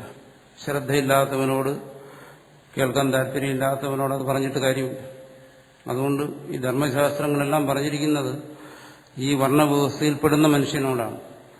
അല്ലാത്തവനോടിത് ഉപദേശിച്ചിട്ട് യാതൊരു പ്രയോജനമില്ല. കാരണം അവനത് കേൾക്കത്തില്ല. അതിനെ തിരസ്കരിക്കും, അതിനെ നിന്ദിക്കും. യോമാം അഭ്യസൂയ, ഇവിടെ പല ഭാഗങ്ങളും പറയും. ഇത് പറയുന്നവനെ നിന്ദിക്കുന്നവരുണ്ട്. പുരുഷാർത്ഥത്തെക്കുറിച്ച് പറയുമ്പോൾ ഉപദേശിക്കുന്നവനെ നിന്ദിക്കുന്നവനുണ്ട്. അങ്ങനെയുള്ളവനോട് ഇത് പറഞ്ഞിട്ടെന്താ കാര്യം? അങ്ങനെയുള്ളവനോട് പറയാം. എപ്പോഴാണോ അവന്റെ പൂർവ്വപുണ്യം കൊണ്ട് ഏതെങ്കിലും സമയത്ത് അവൻ ഇത് കേൾക്കുന്നതിന് തയ്യാറായി വരുമ്പോൾ അവനോട് പറയാം. അപ്പോൾ ഇതിന് കേൾക്കാൻ തയ്യാറല്ലാത്തവനോട് ഇത് പറഞ്ഞിട്ട് കാര്യമില്ലെന്നാണ് അവസാനം ഗീതയിലും പറയും. അപ്പോൾ ഇത് കേൾക്കാൻ തയ്യാറായിട്ടുള്ളവരാണ് ഈ വർണ്ണവ്യവസ്ഥയിൽപ്പെടുന്നവർ, ഈ പറയുന്ന ബ്രാഹ്മണ, ക്ഷത്രിയ, വൈശ്യ, ശൂദ്രൻ. ഇവരുടെത്താണ് ഇത് പറയാൻ പറ്റിയത്. അതിനപ്പുറമുള്ളവരുടെ ഇത് പറഞ്ഞിട്ട് കാര്യമില്ല. അത് എങ്ങനെ നിർണ്ണയിക്കും? അവന്റെ ഗുണമനുസരിച്ചും അവന്റെ പ്രവൃത്തി അനുസരിച്ചും നിർണ്ണയിക്കുന്നു. അതുകൊണ്ടാണ് പറഞ്ഞിരിക്കുന്ന പല ഭാഗങ്ങളിലും ഈ വർണ്ണവ്യവസ്ഥ പുരുഷാർത്ഥ സാധകമാണ്. ആശ്രമ വ്യവസ്ഥ പുരുഷാർത്ഥ സാധകമാണ്. ഈ ആശ്രമ നിയമങ്ങളും ഈ പറയുന്ന വർണ്ണങ്ങളിൽപ്പെട്ടവർക്കേ പാലിക്കാൻ കഴിയത്തുള്ളൂ. അല്ലാത്തവരെ സംബന്ധിച്ചിടത്തോളം ഇല്ല. ഏതുപോലെ മൃഗങ്ങളെപ്പോലെ. മൃഗങ്ങളെ സംബന്ധിച്ചിടത്തോളം അവിടെ വർണ്ണവുമില്ല, ആശ്രമവുമില്ല, അവിടെ ധർമ്മവുമില്ല, ധർമ്മശാസ്ത്രങ്ങൾക്ക് അവിടെ യാതൊരു വിലയുമില്ല. അതുപോലെ ഇതിൽ പെടാത്ത മനുഷ്യരുണ്ട്. അവരുടെ ഇടയിൽ ഈ പ്രാകൃതരായ, അസംസ്കൃതരായ ജനങ്ങൾ, അവർ വർണ്ണബാഹ്യന്മാർ. മറ്റുള്ളവർ ഇതെല്ലാം ഉൾക്കൊള്ളാൻ തയ്യാറുള്ളവർ, പുരുഷാർത്ഥത്തെ അംഗീകരിക്കാൻ തയ്യാറുള്ളവർ, വർണ്ണത്തിൽപ്പെട്ടവർ എന്നിങ്ങനെയുള്ള ഈ നിർവചനം, ഈ കൽപ്പനയെല്ലാം ഒരു സമൂഹത്തിലെ ഗോത്രങ്ങളെ ഉദ്ദേശിച്ചിട്ടല്ല, മറിച്ച് ഏത് സമൂഹത്തിലെയും വ്യക്തികളെ ഉദ്ദേശിച്ചിട്ടാണ്. വ്യക്തികളിലെ ഇത് നിലനിൽക്കത്തുള്ളൂ. അതിൽ തന്നെ വളരെ സൂക്ഷ്മമായി പരിശോധിക്കുമ്പോൾ എന്ത് വരുന്നു? നേരത്തെ പറഞ്ഞതുപോലെ ഒരു ബ്രാഹ്മണൻ എന്ന് പറഞ്ഞ് നമ്മളൊരാളെ മാറ്റി നിർത്തി കഴിഞ്ഞാൽ അയാളിൽ തന്നെ ചിലപ്പോൾ അയാൾ ശൂദ്രനാകുന്നത് കാണാം. എന്നുവെച്ചാൽ സ്വഭാവം കാണിക്കും. ചിലപ്പോൾ വൈശ്യ സ്വഭാവം കാണിക്കും, ചിലപ്പോൾ ക്ഷത്രിയ സ്വഭാവം കാണിക്കും. അങ്ങനെ കാണിക്കുമ്പോൾ അവിടെയും നമുക്ക് നിർണ്ണയിക്കാൻ പ്രയാസം വരും, ഇയാൾ ബ്രാഹ്മണനാണോ. പിന്നെ ഏറിയ സമയം കൂടിയ ഗുണം ഏതാണോ പ്രകടമാകുന്നത് അതനുസരിച്ച് ഒരാളിനെ നമുക്ക് ബ്രാഹ്മണനാണെന്ന് പറയാം. എന്തിനങ്ങനെ തരംതിരിക്കേണ്ടി വരുന്നു? തരംതിരിക്കേണ്ടി വരുന്ന അയാളുടെ ആധ്യാത്മികമായ അവസ്ഥയ്ക്കനുസരിച്ച്, അല്ലെങ്കിൽ ആധ്യാത്മികമായ പുരോഗതിക്ക് വേണ്ട കാര്യങ്ങൾ ചെയ്യുന്നതിന് വേണ്ടിയിട്ടാണ് ഈ ബ്രാഹ്മണ, ക്ഷത്രിയ, വൈശ്യ, ശൂദ്ര വിഭാഗം വേണ്ടി വരുന്നത്. അല്ല സമൂഹത്തിലെ എന്തെങ്കിലും ആവശ്യത്തിന് വേണ്ടിയിട്ടല്ല. സമൂഹത്തിലെ കാര്യങ്ങൾക്ക് വേണ്ടിയിട്ട് സാധാരണ കുലങ്ങൾ പഴയകാലത്ത് നിലനിന്നിരുന്ന ആ കുലവ്യവസ്ഥ അത് തന്നെ മതിയാകും. പക്ഷെ അതിൽ വരുന്ന ദോഷ്യങ്ങളെ പരിഹരിക്കും. അതുകൊണ്ടൊരു കുലത്തിന് മറ്റു കുലങ്ങളെ അപേക്ഷിച്ച് എന്തെങ്കിലും പ്രത്യേക മേന്മ, എന്തെങ്കിലും ശ്രേഷ്ഠത അത് അവകാശപ്പെടാനില്ല. അതൊന്നും ഇവിടെ അടിസ്ഥാനപരമായിട്ട് അങ്ങനെ ആർക്കും പ്രത്യേകിച്ച് ഒരു അവകാശങ്ങളും കൊടുത്തിട്ടില്ല. അതെല്ലാം ഓരോരുത്തരും നേടിയെടുത്തതാണ്. അവകാശങ്ങളെല്ലാം കൃത്രിമമായി സ്വാർത്ഥത കൊണ്ട് നേടിയെടുത്തതാണ്. ഇവിടെ അതല്ല. ഇവിടെ ഇത് ചർച്ച ചെയ്യുന്നത് പുരുഷാർത്ഥത്തിന് സാധകമായിട്ട് വ്യക്തികളിൽ കാണുന്ന ബ്രാഹ്മണത്വം, ക്ഷത്രിയത്വം, വൈശ്യത്വം, ശൂദ്രത്വം, ഇതൊക്കെയാണ്. അവരെ ഉദ്ദേശിച്ചാണ് ശാസ്ത്രം ചർച്ച ചെയ്യപ്പെടുന്നത്. അവരെ ഉദ്ദേശിച്ചാണ് മോക്ഷസാധനകൾ നിർദ്ദേശിക്കുന്നത്. അതുകൊണ്ടാണ് പറഞ്ഞിരിക്കുന്നു ഈ ചാതുർവർണ്ണ്യം എന്നാൽ സൃഷ്ടമായിരിക്കുന്നു. സ്വാഭാവികമായിട്ടും പലരും ചോദിക്കും, ചാതുർവർണ്ണ്യം ഭഗവാൻ സൃഷ്ടിച്ചെങ്കിൽ ബാക്കിയുള്ള മനുഷ്യരെ ഭഗവാനല്ലേ സൃഷ്ടിച്ചത്? അവരെക്കുറിച്ച് എന്തുകൊണ്ട് പറയുന്നില്ല? ബാക്കിയുള്ള പ്രാണികളെയും മനുഷ്യനാണല്ലോ സൃഷ്ടിച്ചത്. ഈ ചാതുർവർണ്ണ്യം എന്തുകൊണ്ട് പറയുന്നു? ഇവിടെ പറയുന്നത് ശാസ്ത്രത്തിന് അധികാരിയായിട്ടുള്ളവർ, ഉപദേശത്തിന് അധികാരിയായിട്ടുള്ളവരെ കുറിച്ച് പറയുകയാണ്. ബാക്കിയുള്ളവർ അതിന് അധികാരികളല്ല, അവരിത് സ്വീകരിക്കാൻ തയ്യാറുള്ളവരല്ല. ഇവിടെ ഇപ്പം ഉപദേശിക്കുകയാണ്. ജ്ഞാനത്തെക്കുറിച്ചും കർമ്മത്തെക്കുറിച്ചും ഭക്തിയെക്കുറിച്ചും എല്ലാം പറയുന്നു. അപ്പോൾ ഇത് കേൾക്കാനും അനുഷ്ഠിക്കാനും തയ്യാറായിട്ടുള്ള മനുഷ്യർ അവരെക്കുറിച്ച് ചർച്ച ചെയ്യുന്ന ഒരു പ്രകരണമാണിത്, ഒരു ഭാഗമാണിത്. അവിടെ ഈ 4 വർണ്ണങ്ങളുള്ളവരെ മാത്രമേ കണക്കിലെടുക്കുന്നുള്ളൂ. കാരണം ഇവർ മാത്രമേ പുരുഷാർത്ഥങ്ങളെ അംഗീകരിച്ച് പ്രവർത്തിക്കുന്നുള്ളൂ. അല്ലെങ്കിൽ ധർമ്മ അധർമ്മ വിവേകത്തോടുകൂടി ധർമ്മബോധത്തോടുകൂടി ചിന്തിക്കുകയും പ്രവർത്തിക്കുകയും ചെയ്യുന്നുള്ളൂ. അവർക്ക് വേണ്ടിയിട്ടാണ് ഉപദേശം. അതുകൊണ്ട് പറയുന്നു, ഈ 4 വർണ്ണങ്ങളെയും ഗുണകർമ്മങ്ങൾക്കനുസരിച്ച് ഞാൻ തന്നെയാണ് സൃഷ്ടിച്ചിരിക്കുന്നത്. അപ്പോൾ അവർ ഈ പറയുന്ന ഉപദേശങ്ങളെ കേൾക്കണം, അത് സ്വീകരിക്കണം. അവരിലാണ് എന്തെങ്കിലും ഈ ഉപദേശങ്ങൾ കൊണ്ട് മാറ്റങ്ങൾ ഉണ്ടാകേണ്ടത്. ആ മാറ്റവും മുഖ്യമായിട്ടും ആധ്യാത്മികമായിട്ടുള്ള ഇത് അധ്യാത്മശാസ്ത്രമാണ്. ഗീത എന്ന് പറയുന്നത് മുഖ്യമായിട്ട് അധ്യാത്മമാണ് ഇവിടുത്തെ വിഷയം ചർച്ച ചെയ്യുന്നത്. അധ്യാത്മത്തെ ചർച്ച ചെയ്യുന്നിടത്ത് എല്ലായിടത്തും അധികാരി ചിന്ത വരും. ആരാണ് ഇതിന് അധികാരി? ആദ്യം അധികാരിയെക്കുറിച്ച് ചിന്തിച്ചിട്ടാണ് പിന്നെ ഉപദേശിക്കുന്നത്. ഇവിടെ അധികാരികളായി നിൽക്കുന്നവരാണ് ഈ 4 വർണ്ണത്തിനും പെട്ടവർ. അവർക്കാണ് അതിൽ ഏറ്റവും ശ്രേഷ്ഠമായ അധികാരിയാണ്, സാധന ചതുഷ്ടയ സമ്പന്നനാണ് ബ്രാഹ്മണൻ എന്ന് പറയുന്നത്. അവർക്ക് അവരുടെ സ്വയം ബോധത്തിന് വേണ്ടിയിട്ട് ക്ഷത്രിയനും വൈശ്യനും ശൂദ്രനും എല്ലാം തന്റെ അവസ്ഥ സ്വയം മനസ്സിലാക്കി ഓരോരുത്തരും ഏതാണ് ത്യജിക്കേണ്ടത്, ഏതാണ് ഗ്രഹിക്കേണ്ടത് എന്നിങ്ങനെയുള്ള ഗ്രാഹ്യത്യാജ്യ വിവേചനത്തോടുകൂടി ആ പുരുഷാർത്ഥത്തിന്റെ മാർഗത്തിൽ സഞ്ചരിക്കുന്നതിന് വേണ്ടി ഈ ഗുണകർമ്മ വിഭാഗമനുസരിച്ചുള്ള വർണ്ണങ്ങളെക്കുറിച്ച് പറയുകയാണ്. ഇത് ഞാൻ തന്നെ സൃഷ്ടിച്ചതാണ് എന്നിങ്ങനെ. മറ്റ് സൃഷ്ടികളെക്കുറിച്ച് പറയുന്ന സന്ദർഭങ്ങൾ അതിനെക്കുറിച്ചും പറയും ഇനി വരുന്ന ഭാഗങ്ങൾ. പക്ഷെ ഇവിടെ മുഖ്യമായും ആധ്യാത്മിക സാധകന്മാരെ ഉദ്ദേശിച്ചിട്ടാണ് ഈ പറയുന്ന ഗുണകർമ്മ വിഭാഗങ്ങൾ. അല്ലാതെ ഇവിടെ ഈ വർണ്ണം അത് ജന്മം കൊണ്ടാണോ കർമ്മം കൊണ്ടാണോ അങ്ങനെയുള്ള ഒരു ചർച്ചയ്ക്ക് ഇവിടെ വലിയ പ്രസക്തിയില്ല. അതുപോലെ തന്നെ വർണ്ണവും ജാതിയും, ജാതി വേറെയാണ്, വർണ്ണം വേറെയാണ്. സാധാരണ കുലമനുസരിച്ച് വർണ്ണങ്ങളെ പറയുമ്പോൾ അത് ജാതിയാവും. വ്യക്തിക്കനുസരിച്ച് ഗുണകർമ്മങ്ങൾക്കനുസരിച്ച് പറയുമ്പോൾ മാത്രമേ അത് വർണ്ണമാകുന്നുള്ളൂ. ഇപ്പം ബ്രാഹ്മണൻ എന്ന് പറയുന്നു, അത് വാസ്തവത്തിലുള്ളത് തന്നെയാണ്. ഒരു കുലത്തിൽ ബ്രാഹ്മണൻ എന്ന് പറയുന്ന ഒരു കുലം അനാദിയായി തന്നെ ഇവിടെ നിലനിൽക്കുന്നതാണ്. അതിൽ ജനിക്കുന്ന മനുഷ്യരെല്ലാം ബ്രാഹ്മണൻ എന്ന് പറയുന്നു. പക്ഷെ അങ്ങനെ പറയുമ്പോൾ അത് ബ്രാഹ്മണൻ എന്ന് പറയുന്ന ഒരു ജാതിയാണ്. ഇവിടെ പറയുന്ന വർണ്ണമല്ല, ചാതുർവർണ്ണ്യം അല്ല ഇവിടെ പറയുന്നത്. അതൊരു ജാതിയെക്കുറിച്ച് പറയുന്നു. അപ്പോൾ ഇവിടെ പറയുന്നത് അതെങ്ങനെയാണ് വ്യാവഹാരികമായി ലോകത്ത് നിലനിൽക്കുന്നതാണ്. ഓരോ ഗോത്രങ്ങളായിട്ട് മനുഷ്യർ ആദ്യകാലം പോലെ ഇങ്ങനെ വേർപിരിഞ്ഞ് നിന്നിരുന്നു. അത് വേറെയാണ് വിഷയം. ആ വിഷയത്തെക്കുറിച്ചല്ല ഇവിടെ ഇപ്പോൾ ചർച്ച ചെയ്യുന്നത്. ഇപ്പോൾ ഇവിടെ ചർച്ച ചെയ്യുന്നത് ആ വ്യക്തികളാണ്. അതാണ് അത് ഈ പറയുന്ന ഏത് കുലത്തിലും കാണാം. ഈ ബ്രാഹ്മണന്റേതായ ഗുണങ്ങളനുസരിച്ചുള്ള വ്യക്തികൾ ഈ പറയുന്ന ബ്രാഹ്മണജാതിയിലും ക്ഷത്രിയജാതിയിലും വൈശ്യജാതിയിലും എല്ലാം കാണും. ഇതിന് ചേരാത്തവരും ഇതിന് ചേരുന്നവരും കാണും. ക്ഷത്രിയ കുലത്തിൽ ജനിക്കുന്ന എല്ലാവരും ശൗര്യ തേജസ്സുകളോടുകൂടി ഉള്ളവരല്ല. ഒരു കാലത്തും അങ്ങനെ സംഭവിച്ചിട്ടില്ല, ഒരു കാലത്ത് സംഭവിക്കത്തുമില്ല. പിന്നെ അവിടെയും കാണും എന്താണ് ശമദമാദികളോടുകൂടിയ ബ്രാഹ്മണന്മാരവിടെ കാണും. അത് വൈശ്യകുലത്തിലും കാണും, ശൂദ്രകുലത്തിലും കാണും. അപ്പോൾ ജാതി അനുസരിച്ച് നോക്കുകയാണെങ്കിൽ ഏത് ജാതിയിലും ഈ പറയുന്ന എല്ലാവരും കാണും. അതുകൊണ്ടാണല്ലോ ഇപ്പോൾ പഴയകാലത്തും അങ്ങനെ തന്നെയായിരുന്നു. അതിനാണ് ദ്രോണരുടെയും വിദരുടെയും മറ്റും നമ്മൾ ഉദാഹരണം പറയുന്നത്. ഇന്നും അങ്ങനെ തന്നെയാണ്. ഇന്നിപ്പോൾ ക്ഷത്രിയന്റേതായ ധർമ്മം യുദ്ധേജാപ്യ അപലായനം, യുദ്ധത്തിൽ പിന്തിരിയാതെ യുദ്ധം ചെയ്യുക, രാജ്യരക്ഷയ്ക്ക് വേണ്ടി ധർമ്മരക്ഷയ്ക്ക് വേണ്ടി ശത്രുവിനോട് പോരാടുക. അത് പ്രത്യേകിച്ച് ഏതെങ്കിലും ഒരു ജാതിയിലുള്ളവരല്ല അത് ചെയ്യുന്നത്. ഏത് ജാതിയിൽപ്പെട്ടവരും ഏത് കുലത്തിൽപ്പെട്ടവരും അത് ചെയ്യുന്നുണ്ട്. അപ്പോൾ അതുകൊണ്ട് തന്നെ നമുക്ക് മനസ്സിലാക്കാം എന്താണ് ഒരിക്കലും ഇവിടെ പറയുന്ന ഈ വർണ്ണം നമ്മൾ നിലവിലിരിക്കുന്ന ജാതി വ്യവസ്ഥയല്ല. ആ ജാതിയുമായിട്ട് അതിന് യാതൊരു ബന്ധമില്ല എന്ന് മനസ്സിലാക്കാം.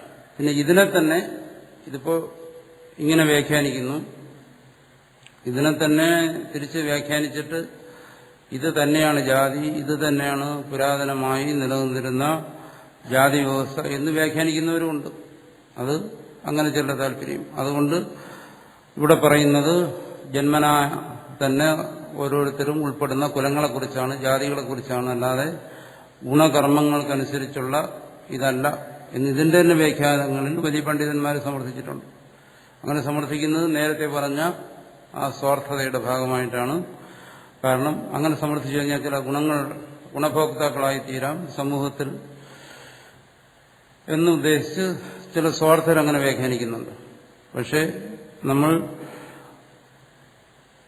ഉപനിഷത്തുകളിലും മറ്റു ഭാഗങ്ങളിലും ഭാഷ്യത്തിൽ പോലും പല ഭാഗങ്ങളിലും വരുന്ന കാഴ്ചപ്പാടനുസരിച്ച് നോക്കുകയാണെങ്കിൽ, കാരണം ഭാഷ്യകാരൻ മരണത്തെക്കുറിച്ചോ ആശ്രമത്തെക്കുറിച്ചോ പറയുന്നിടത്തുള്ള ഒരു കാര്യം പറയും, ഇതെല്ലാം ഈ വർണ്ണവും വ്യവസ്ഥയും പരമപുരുഷാർത്ഥമായ മോക്ഷത്തിന് സാധകമാണ്, മോക്ഷത്തിന് വേണ്ടി ഉണ്ടാക്കിയിരിക്കുന്നതാണ്. മോക്ഷത്തിന് വേണ്ടിയിട്ടാണ് ഇങ്ങനെ ഒരു വ്യവസ്ഥ നിർണയിച്ചിരിക്കുന്നതെങ്കിൽ തീർച്ചയായും അത് ഗുണകർമ്മങ്ങൾക്കനുസരിച്ച് വ്യക്തികളിൽ മാത്രം ഒതുങ്ങിയിരിക്കുന്ന ഒന്നായിരിക്കും. അല്ലാതെ ഒരിക്കലും അതിന് ജാതിയുമായിട്ട് യാതൊരു ബന്ധവുമില്ല. അതാണ് ഇവിടെയും പറഞ്ഞിരിക്കുന്നത്. തച്ചയിതം ചാതുർവർണ്ണ്യം നാന്യേഷു ലോകേഷു. ഈ ചാതുർവർണ്ണ്യം 4 ഗുണങ്ങളിലും പെട്ട മനുഷ്യര് അന്വേഷ ലോകേഷു മനുഷ്യലോകത്തിൽ മാത്രമേ ഉള്ളൂ, മറ്റു ലോകങ്ങളിൽ കാണുന്നില്ല. എന്തുകൊണ്ട്? ദേവന്മാരെല്ലാം അവർ സത്വഗുണപ്രധാനികളാണ്. അതുകൊണ്ട് അവരുടെ ഇടയിലൊന്നും ഇത് ചർച്ച ചെയ്യേണ്ട കാര്യം വരുന്നില്ല. അതോ മനുഷ്യ ലോകേ ഇതി വിശേഷണം. അതുകൊണ്ടാണ് മനുഷ്യ ലോകയെ നേരത്തെയും പറഞ്ഞു. എന്താണ്? കർമ്മം കൊണ്ട് എളുപ്പസിദ്ധി ഉണ്ടാകുന്നത് മനുഷ്യലോകത്തിലാണെന്ന് പറഞ്ഞു. ഹന്തതർഹി ചാതുർവർണ്ണ്യ സർഗാദേഹി കർമ്മണഃ കർത്തൃത്വാ തദ്ഫലേന യുജ്യസ്യതോ നത്വ നിത്യമുക്തോ നിത്യീശ്വരശ്ചൈതി. അപ്പോൾ ആ വിഷയത്തെക്കുറിച്ച് ചർച്ച ചെയ്തു. അവിടെ പറയുന്നു, ഈ 4 വർണ്ണത്തെയും സൃഷ്ടിച്ചത് ഭഗവാനാണെന്ന് പറഞ്ഞു. 4 തരത്തിലുള്ള മനുഷ്യനെ സൃഷ്ടിച്ചിരിക്കുന്നത് സമൂഹത്തിൽ കാണുന്നുണ്ട്. സൃഷ്ടിച്ചത് ഭഗവാനാണ്. അവർക്ക് വേണ്ടിയിട്ട് ശാസ്ത്രത്തെ ഉപദേശിച്ചു. അങ്ങനെ സൃഷ്ടിയിൽ സമത്വം കാണുന്നില്ല. എന്തുകൊണ്ട്? ചിലയിടത്ത് ശമതമാതി സദ്ഗുണങ്ങൾ കാണുന്നു, ചിലയിടത്ത് തമസ് കാണുന്നു, ചിലയിടത്ത് ശൗര്യം തേജസ് തുടങ്ങിയ രജോ ഗുണങ്ങൾ കാണുന്നു. അപ്പോൾ ഗുണവൈഷമ്യം അത് സൃഷ്ടി കാണുന്നുണ്ട്. സൃഷ്ടികർത്താവ് സമമായിട്ടല്ല സൃഷ്ടിച്ചിരിക്കുന്നത്. ഗുണങ്ങളിൽ വ്യത്യാസം കാണുന്നതുകൊണ്ട് വ്യക്തികളിലും വ്യത്യാസം കാണുന്നു. അപ്പോൾ ഈ ഒരു വൈഷമ്യം കാണുന്നതുകൊണ്ട് അത്തരം ഒരു വൈഷമ്യം സൃഷ്ടിച്ചയാളിലും കാണും. അങ്ങനെ സൃഷ്ടിച്ചയാളുടെ മനസ്സിലും കാണും. സൃഷ്ടിയെക്കുറിച്ച് സൃഷ്ടിച്ചയാളിനൊരു സങ്കല്പം കാണും. ആ സങ്കല്പത്തിൽ എന്ത് വരുന്നു? ഈ സൃഷ്ടിയിലുള്ള നന്മ തിന്മകളുടെ സങ്കല്പങ്ങളും കാണും. അങ്ങനെ വന്നു കഴിഞ്ഞാൽ ഈ സൃഷ്ടിയിൽ വരുന്ന ദോഷങ്ങൾ സൃഷ്ടാവിനും വരും. അതാണ് ചാതുർവർണ്ണി സർഗാദേഹി കർമ്മണഃ. ചാതുർവർണ്ണ്യ സൃഷ്ടി തുടങ്ങിയ കർമ്മങ്ങൾ, കർത്തൃത്വം, അതിന്റെ കർത്താവായ ഈശ്വരൻ, തദ്ഫലേന യുജ്യസേ. അപ്പോൾ ആ കർമ്മഫലം ഈശ്വരന് വരും. ആ കർമ്മത്തിൽ വരുന്ന ഗുണദോഷങ്ങളെല്ലാം ഈശ്വരനും വരും. അതോ നത്വം നിത്യമുക്തോ നിത്യീശ്വര. അങ്ങനെയാണെങ്കിൽ അങ്ങനെയുള്ള ഒരു സൃഷ്ടികർത്താവിനെ എങ്ങനെ നിത്യമുക്തനായ സർവശക്തനായ ഈശ്വരനായി എങ്ങനെ അംഗീകരിക്കാൻ പറ്റും? ഉച്ചരെ പറയുന്നു, യദ്യവി മായാസ്യം വ്യവഹാരേണ തസ്യ കർമ്മണഃ കർത്താരമപി സന്തം മാം പരമാർത്ഥതോ വിദ്യാകർത്താരം. പറയുന്നു മായാസം വ്യവഹാരേണ. ഇതെല്ലാം എന്താണ്? പ്രകൃതിം സ്വം അധിഷ്ഠായ. നേരത്തെ പറഞ്ഞല്ലോ, എന്റെ പ്രകൃതിയായിരിക്കുന്ന മായയെ ആശ്രയിച്ചുകൊണ്ട്. മായ കൊണ്ടുള്ള പ്രവർത്തനങ്ങളാണ്, സംവ്യവഹാരമാണ്. മായയെ ആശ്രയിച്ചുള്ള പ്രവർത്തനങ്ങളാണ് ഈശ്വരന്റെ. ആ വൈഷമ്യങ്ങളെല്ലാം മായയിലുള്ളതാണ്, ഈശ്വരനല്ല. തസ്യ കർമ്മണഃ കർത്താരമപി. മായയെ ആശ്രയിച്ചുകൊണ്ടാണ് എന്നെ കർത്താവായി ഞാൻ തന്നെ വിശേഷിപ്പിക്കുന്നത്. മായാമുക്തനായി ചിന്തിച്ചാൽ എന്താണ്? ഞാൻ കർത്താവല്ല, എന്നിൽ കർത്തൃത്വമില്ല. മാം പരമാർത്ഥതോ വിദ്യാകർത്താരം. പരമാർത്ഥത്തിൽ എന്റെ സ്വരൂപത്തിലെന്താണ്? സൃഷ്ടിയൊന്നും നടക്കുന്നില്ല. അത് അകർത്താവാണോ എന്നാണ്. അപ്പോൾ അവിടെ ആ തത്വത്തെ പറയുകയാണ്. സൃഷ്ടിയും സൃഷ്ടികർത്താവും തമ്മിലുള്ള ബന്ധത്തെക്കുറിച്ച് പറയുന്നു. സൃഷ്ടിയെയും സൃഷ്ടികർത്താവിനെയും ബന്ധിപ്പിക്കുന്ന എന്താണ്? മായയാണ്, അനിർവചനീയമായിരിക്കുന്ന പ്രകൃതിയാണ്. അപ്പോൾ എന്തെല്ലാം അതിൽ ഗുണദോഷങ്ങളുണ്ടല്ലോ അതെല്ലാം ആ പ്രകൃതിയിൽ ഒതുങ്ങി നിൽക്കുന്നു. അതൊന്നും ആ സൃഷ്ടികർത്താവിനെ സ്പർശിക്കുന്നേയില്ല. അത് ഏവ അവ്യയം അസംസാരണം ച മാം വിധി. അതുകൊണ്ട് തന്നെ എന്താണ് അവ്യയം? യാതൊരു ന്യൂനതയും പറ്റാത്തവനാണ് ഞാൻ. സൃഷ്ടി കൊണ്ട് യാതൊരു ന്യൂനതയും സൃഷ്ടികർത്താവിൽ വന്നിട്ടില്ല. അതുകൊണ്ട് തന്നെ പലരും ചോദിക്കും, എന്താണ് ഈശ്വരൻ പലപ്പോഴും ഈ ജീവന്മാർക്ക് ക്രൂരമായ അനുഭവങ്ങളുണ്ടാകുന്നു, ജീവന്മാർക്ക് പലപ്പോഴും വളരെ ദുഃഖിക്കേണ്ടി വരുന്നു. അപ്പോൾ സർവത്തിനും കാരണക്കാരൻ, കർത്താവ്, സൃഷ്ടികർത്താവ് ഈശ്വരനാണെങ്കിൽ ഈശ്വരനെ ഒരു ക്രൂരൻ എന്ന് പറയേണ്ടി വരുമല്ലോ. കാരണം ജീവന്മാർ ഇത്രയും ദുഃഖങ്ങൾ അനുഭവിക്കുന്നതിന് കാരണക്കാരനായിരിക്കുന്ന ആ ഈശ്വരൻ എന്താണ്? സാധാരണ മനുഷ്യൻ കാണുന്നത് പോലെ ഒരു ക്രൂരബുദ്ധി ഈശ്വരനും വരാമല്ലോ. അങ്ങനെയാണെങ്കിൽ ഈശ്വരൻ അത്തരത്തിലുള്ള ഒന്നിൽ എങ്ങനെ ഈശ്വരൻ എന്നുള്ള ഒരു പവിത്രമായ സങ്കല്പം എങ്ങനെ നിലനിൽക്കും? ഇങ്ങനെയെല്ലാം ചോദ്യങ്ങൾ ചോദിക്കും. അതിന് സമാധാനമായിട്ടാണ് ഇവിടെ പറയുന്നത്. ഈശ്വരൻ എന്താണ്? സദാ നിത്യശുദ്ധ മുക്തനായി തന്നെ ഇരിക്കുന്നു. മായാശക്തിയാണ് ഈ സൃഷ്ടിക്ക് ഉപാദാന കാരണമായിരിക്കുന്നത്. ആ മായാശക്തിയിൽ നിന്നാണ് ഈ സൃഷ്ടികൾ ഉണ്ടാകുന്നത്. അതുകൊണ്ട് ഇതിന്റെ ഗുണദോഷങ്ങളെല്ലാം ആ ശക്തിയിലാണ്, അല്ലാതെ ഈശ്വരനല്ല. അതുകൊണ്ട് താൻ സൃഷ്ടികർത്താവായി ഇരിക്കുന്ന ആ അവസ്ഥയിൽ തന്നെ സ്വയം അകർത്താവായും ഇരിക്കുന്നു. എപ്പോഴാണ് ഈശ്വരനെ സൃഷ്ടിയുടെ കർത്താവായി സങ്കല്പിക്കുന്നത്, അതേസമയം തന്നെ ഈശ്വരനെ അകർത്താവായും സങ്കല്പിക്കണം. ഈശ്വരന്റെ ശുദ്ധസ്വരൂപത്തിൽ സൃഷ്ടി സംഭവിക്കുന്നില്ല. അതുകൊണ്ട് തന്നെ ഈ സൃഷ്ടിയുടെ ഗുണദോഷങ്ങളൊന്നും ഈശ്വരനെ സ്പർശിക്കുന്നേ ഇല്ല എന്നാണ്. അതുകൊണ്ട് ഈ സൃഷ്ടിയിലുള്ള വൈഷമ്യം, അതായത് ഏറ്റക്കുറച്ച്, ഇതിന് ഒരിക്കലും ഈശ്വരൻ ഉത്തരവാദിയല്ല. അതിന് ഉത്തരവാദിയായിരിക്കുന്ന എന്താണ്? ഈ മായയാണ്. എന്തുകൊണ്ട് മായ അതിന് ഉത്തരവാദിയായി? കാരണം മായ എന്ന് പറയുന്നത് സത്വരജസ്തമസ് എന്ന് പറയുന്ന 3 ഗുണങ്ങളോടുകൂടിയതാണ്. ആ ഗുണത്തിൽ ഏറ്റക്കുറച്ചിലുണ്ട്. സാത്വികം, രാജസം, താമസം എന്നിങ്ങനെ ഗുണത്തിൽ ഏറ്റക്കുറച്ചിലുകൾ ഉള്ളതുകൊണ്ട് ആ ഏറ്റക്കുറച്ചിലുകളിൽ ആ ഗുണകാര്യങ്ങളായിരിക്കുന്ന എല്ലാ സൃഷ്ടികളും കാണും. അതുകൊണ്ട് നമ്മുടെ എല്ലാ ശാസ്ത്രങ്ങളിലും ഈ ചാതുർവർണ്ണയത്തെക്കുറിച്ച് ചർച്ച ചെയ്യും. ഇവിടെ പറഞ്ഞു ഈ ചാതുർവർണ്ണ്യം മനുഷ്യലോകത്തിലേ ഉള്ളൂ എന്ന് പറഞ്ഞു. പക്ഷെ ഇവിടെ പറയുന്ന ചാതുർവർണ്ണ്യം എന്ന് പറയുന്നത് പറഞ്ഞല്ലോ പരമപുരുഷാർത്ഥത്തിന്, മോക്ഷത്തിന് ഉപകരിക്കുന്ന തരത്തിൽ ചർച്ച ചെയ്യപ്പെടുന്നതായ അല്ലെങ്കിൽ താത്വികമായി വിശകലനം ചെയ്യപ്പെടുന്നതായ ഈ ഗുണകർമ്മങ്ങളുടെ അടിസ്ഥാനത്തിലുള്ള ചാതുർവർണ്ണ്യം ആണ് മനുഷ്യലോകത്തിൽ. പക്ഷെ ഈ ചാതുർവർണ്ണത്തെക്കുറിച്ച് മറ്റ് ശാസ്ത്രങ്ങളിൽ ചർച്ച ചെയ്യുമ്പോൾ അത് എല്ലായിടത്തും ഉണ്ട്. എങ്ങനെ? ഇപ്പം ഇവിടെ പറയും വൃക്ഷങ്ങളെക്കുറിച്ച് ചർച്ച ചെയ്യുമ്പോൾ, പക്ഷി മൃഗാദികളെക്കുറിച്ച് ചർച്ച ചെയ്യുമ്പോൾ ഓരോന്നിനും മൃഗങ്ങളിലുമുണ്ട് സാത്വികം, രാജസം, താമസം എന്നിങ്ങനെ അതിനെ വേർതിരിക്കുന്നു. ഓരോ ശാസ്ത്രങ്ങളിലും നമ്മൾ പഴയകാലത്ത് പൂർവികന്മാരുണ്ടായിട്ടുള്ള ഏതേതെല്ലാം ശാസ്ത്രങ്ങളുണ്ടോ അതിലെല്ലാം, ഉദാഹരണം പറഞ്ഞു കഴിഞ്ഞാൽ ഇപ്പം വിഷവൈദ്യം, സർപ്പങ്ങളെക്കുറിച്ച് ചർച്ച ചെയ്യുന്നിടത്ത് പറയും ബ്രാഹ്മണ സർപ്പമുണ്ട്, ശൂദ്ര സർപ്പമുണ്ട്, സർപ്പങ്ങളിലുണ്ട്. അതുപോലെ വൃക്ഷങ്ങളെക്കുറിച്ച് ചർച്ച ചെയ്യുന്നിടത്ത് അവിടെ പറയും വൃക്ഷായുർവേദം. അവിടെ പറയും എന്താണ്? ബ്രാഹ്മണ വൃക്ഷങ്ങളുണ്ട്, താമസികമായ ശൂദ്രവൃക്ഷങ്ങളുണ്ട്, അങ്ങനെ പറയും. എന്തിനും മണ്ണിനെ കുറിച്ച് ചർച്ച ചെയ്യുമ്പോൾ സാത്വികമായ മണ്ണുണ്ട്, അതായത് ബ്രാഹ്മണ സ്വഭാവത്തിന് മണ്ണുണ്ട്.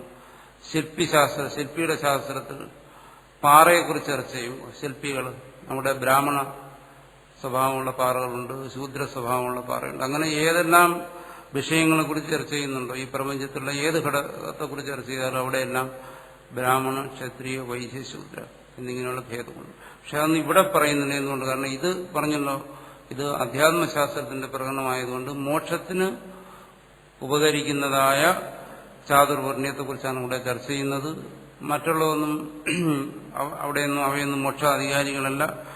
അതുകൊണ്ട് തന്നെ അവിടെ അത്തരത്തിലുള്ള ഒരു ചർച്ച ഇവിടെ പറയുന്നില്ല. ഇവിടെ പറയുന്നു മനുഷ്യലോകത്തിൽ ധർമ്മ നീതിശാസ്ത്രങ്ങൾക്കെല്ലാം ആധ്യാത്മശാസ്ത്രത്തിനെല്ലാം അധികാരിയായിരിക്കുന്ന മനുഷ്യരെക്കുറിച്ച് ചിന്തിക്കുമ്പോൾ ആ മനുഷ്യരിൽ ഈ 4 വർണ്ണങ്ങളിലും മനുഷ്യനെ പെടുത്താം, വ്യക്തികളെ പെടുത്താം. ആ വ്യക്തിയെക്കുറിച്ചുകൂടെ ചർച്ച ചെയ്യുകയാണ്. എന്തുകൊണ്ട് ഇവിടെ പറയും ആരാണ് കർമ്മയോഗത്തിന് അധികാരി, ആരാണ് ജ്ഞാനനിഷ്ഠയ്ക്ക് അധികാരി. അതുകൊണ്ട് ഇവിടെ പറയും ആ താത്വികമായ വിശകലനത്തിൽ പറയും കുലവിഭജനം അനുസരിച്ചല്ല പറയും ബ്രാഹ്മണനാണ് സന്യാസത്തിന് അധികാരി എന്ന് പറയും. വൈശ്യനും ക്ഷത്രിയനും ശൂദ്രനൊന്നും സന്യാസത്തിന് അധികാരിയല്ല എന്ന് പറയും. എന്തുകൊണ്ട്? ഈ പറയുന്ന ശമധമാദി ഗുണങ്ങളുള്ളവനാണ് ബ്രാഹ്മണൻ. ബ്രാഹ്മണ കുലത്തിൽ ജനിച്ചവനെന്നുള്ള അർത്ഥത്തിലല്ല അവനെ സന്യാസത്തിന് അധികാരിയുള്ളൂ. ശമധമാദികളില്ലാത്തവന് സന്യാസം സാധ്യമല്ല. അതിന് പിന്നിലേക്ക് വരുമ്പോൾ ഭൂരിപക്ഷവും നിൽക്കുന്ന എവിടെയാണ്? രജസ്സും തമസ്സും കലർന്ന ഒരു തലത്തിലാണ്. അവരെ 3ആയിട്ട് തിരിച്ചു: ക്ഷത്രിയൻ, വൈശ്യൻ, ശൂദ്രൻ. അവർ കർമാധികാരികളാണ്. ആ കർമാധികാരികളിൽ സാത്വികം ഏറി നിൽക്കുന്നതനുസരിച്ച്, ഏറി വരുന്നതിനനുസരിച്ച് അവർ കർമ്മയോഗത്തിന് അധികാരിയായി വരുന്നു. അതുകൊണ്ട് പറയും എന്താണ്? കർമ്മയോഗത്തിന് ക്ഷത്രിയനാണ് അധികാരി എന്ന് പറയും. എന്തുകൊണ്ട്? ആ ക്ഷത്രിയനിൽ രജസ്സുണ്ടെങ്കിലും അവിടെ സത്വം കൂടിയുണ്ട്. അപ്പോൾ രജസ്സിനോട് ചേർന്ന് സത്വം നിൽക്കുകയാണ്. അപ്പോൾ അവൻ എന്ത് ചെയ്യുന്നു? അവന് കർമ്മയോഗത്തിന് അധികാരിയാണ്. കാരണം രജസ്സുമുണ്ട് സത്വമുണ്ട് എന്നർത്ഥം. അതേസമയം ശൂദ്രനാണെങ്കിലും അവൻ കേവല കർമ്മത്തിനെ അധികാരിയാവുന്നുള്ളൂ. എന്തുകൊണ്ട്? അവനെ സംബന്ധിച്ചിടത്തോളം അവനിൽ സാത്വികമായ ബോധം വരുന്നില്ല. അവന് കേവലമായി കർമ്മം ചെയ്യാം. അപ്പോൾ അത് അവന് കേവല കർമാധികാരിയായി. അതിൽ നിന്ന് തന്നെ അവൻ പുരോഗമിക്കുന്നതനുസരിച്ച്, അവന് രജസ് വർദ്ധിക്കുന്നതനുസരിച്ച് അവൻ വിശിഷ്ടമായ കർമ്മത്തിന് അധികാരിയും വരുന്നു, വൈശ്യഭാവത്തിലേക്ക് വരുന്നു. അവിടെ തന്നെ അവൻ ഒന്നുകൂടി സത്വഗുണത്തെ ആർജിക്കുമ്പോൾ അവൻ ആ കർമ്മത്തെ തന്നെ കർമ്മയോഗമായി അനുഷ്ഠിക്കുന്നതിന് അധികാരിയായിത്തീരുന്നു. അത് ഒരു താത്വികമായ ചിന്തയിലൂടെ വ്യക്തികളെ എടുത്ത് പരിശോധിക്കുമ്പോൾ നമുക്കിത് ഓരോ വ്യക്തിയിലും ഇത് കാണാം. ഒരു വ്യക്തിയിൽ തന്നെ ഇനിയൊന്ന് വരാം. ഒരു വ്യക്തിയിൽ തന്നെ ഈ പറയുന്ന ബ്രാഹ്മണ, ക്ഷത്രിയ, വൈശ്യ, ശൂദ്രൻ ഒരു വ്യക്തിയിൽ തന്നെയുണ്ട്. എന്തുകൊണ്ട്? അയാൾ എപ്പോഴാണോ ശമധമാദി സ്വഭാവങ്ങൾ അധികരിച്ച് നിൽക്കുന്നത് അപ്പോൾ അവൻ ബ്രാഹ്മണനായിരിക്കും. എപ്പോഴാണോ അവനെ തമസ് പിടികൂടുന്നത്, പലപ്പോഴും തമസ് പിടികൂടി മന്ദതയിലേക്ക് കൊണ്ടുപോകുമ്പോൾ എന്താണ്? അവൻ ശൂദ്ര സ്വഭാവത്തിലേക്ക് പോകുന്നു. എപ്പോഴാണോ അവൻ ഈശ്വരാർപ്പണമായി കർമ്മം ചെയ്തുകൊണ്ടിരിക്കുന്നത് അപ്പോൾ അവൻ ക്ഷത്രിയ സ്വഭാവത്തിലേക്ക് വന്നു. അവൻ ആ കർമ്മത്തെ കൂടി ത്യജിച്ച് ആത്മനിഷ്ഠയിലേക്ക് ഇരിക്കുമ്പോൾ അവൻ തന്നെ ബ്രാഹ്മണ സ്വഭാവത്തിലേക്ക് വന്നു. ഈ രീതിയിൽ വ്യക്തിയിൽ തന്നെ നമുക്ക് ഒരു വ്യക്തിയുടെ ഒരു ദിവസം എടുത്തു കഴിഞ്ഞാൽ നമുക്ക് മനസ്സിലാകുന്നതാണ് അവൻ ഇത് പലതുമാകുന്നുണ്ട്. അവൻ ബ്രാഹ്മണനാകുന്നുണ്ട്, ശൂദ്രനുമാകുന്നുണ്ട്. ഇതാണ് നമ്മൾ പ്രായോഗികമായി കാണുന്നത്. ഇത് ആധ്യാത്മിക സാധകന്മാർക്ക് വേണ്ടിയിട്ടുള്ള ഗുണകർമ്മ വിഭാഗമാണ്. ശാസ്ത്രം പുരുഷാർത്ഥത്തിന് വേണ്ടി ഉപദേശിക്കുന്ന ഗുണകർമ്മ വിഭാഗം. അങ്ങനെയുള്ള ഈ ഗുണകർമ്മ വിഭാഗത്തിനനുസരിച്ച് മനുഷ്യരെ സൃഷ്ടിച്ചിരിക്കുന്നത്, സൃഷ്ടികർത്താവായിരിക്കുന്ന ആ ഭഗവാനിൽ വാസ്തവത്തിൽ കർത്തൃത്വമില്ല. അതാണ് ഇവിടെ ചർച്ച ചെയ്യുന്നത്. അസംസാരണം ച മാം വിദ്ധി എന്ന്.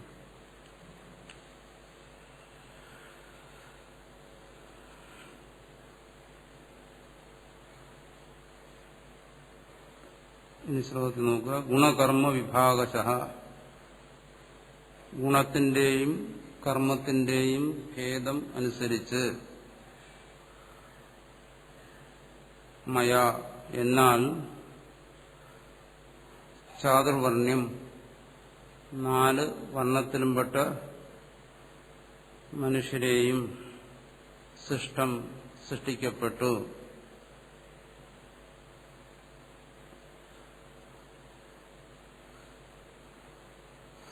തസ്യ ആ ചാതുർവർണ്ണ്യ സൃഷ്ടിയുടെ കർത്താരം അഭി, കർത്താവ് ആണെങ്കിലും, മാം എന്നെ, അകർത്താരം അമ്പിയം വിധി,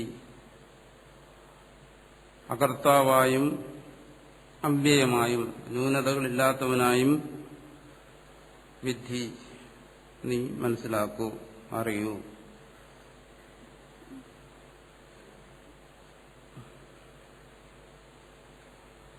ചാതുർവർണ്ണ്യം മയാ സൃഷ്ടം ഗുണകർമ്മ വിഭാഗശഃ തസ്യ കർത്താരമപി മാം വിദ്യകർത്താരമവ്യയം. ഓരോ വർണ്ണങ്ങളുടെയും കർമ്മങ്ങളെക്കുറിച്ചെല്ലാം നമ്മളിനി വിശദമായി ചർച്ച ചെയ്യും. അതുകൊണ്ടാണ് അത് ഇവിടെ ചർച്ച ചെയ്യാത്തത്. നമാം കർമാണി ലിംബന്തി നമേ കർമ്മഫലേ സ്പൃഹ ഇതി മാം യോഭിജാനാതി കർമ്മഭിന്ന സ ബധ്യതേ. യേഷാം തു കർമ്മണാം കർത്താരം മാം മന്യസി പരമാർത്ഥഃ തേഷാം അകർത്താ ഏവാഹം യതഃ. യേഷാം തു കർമ്മണാം കർത്താരം മാം മന്യസി, ഈ കർമ്മങ്ങളുടെ എല്ലാം കർത്താവായിട്ട് മാം മന്യസി എന്നെ കരുതുന്നു.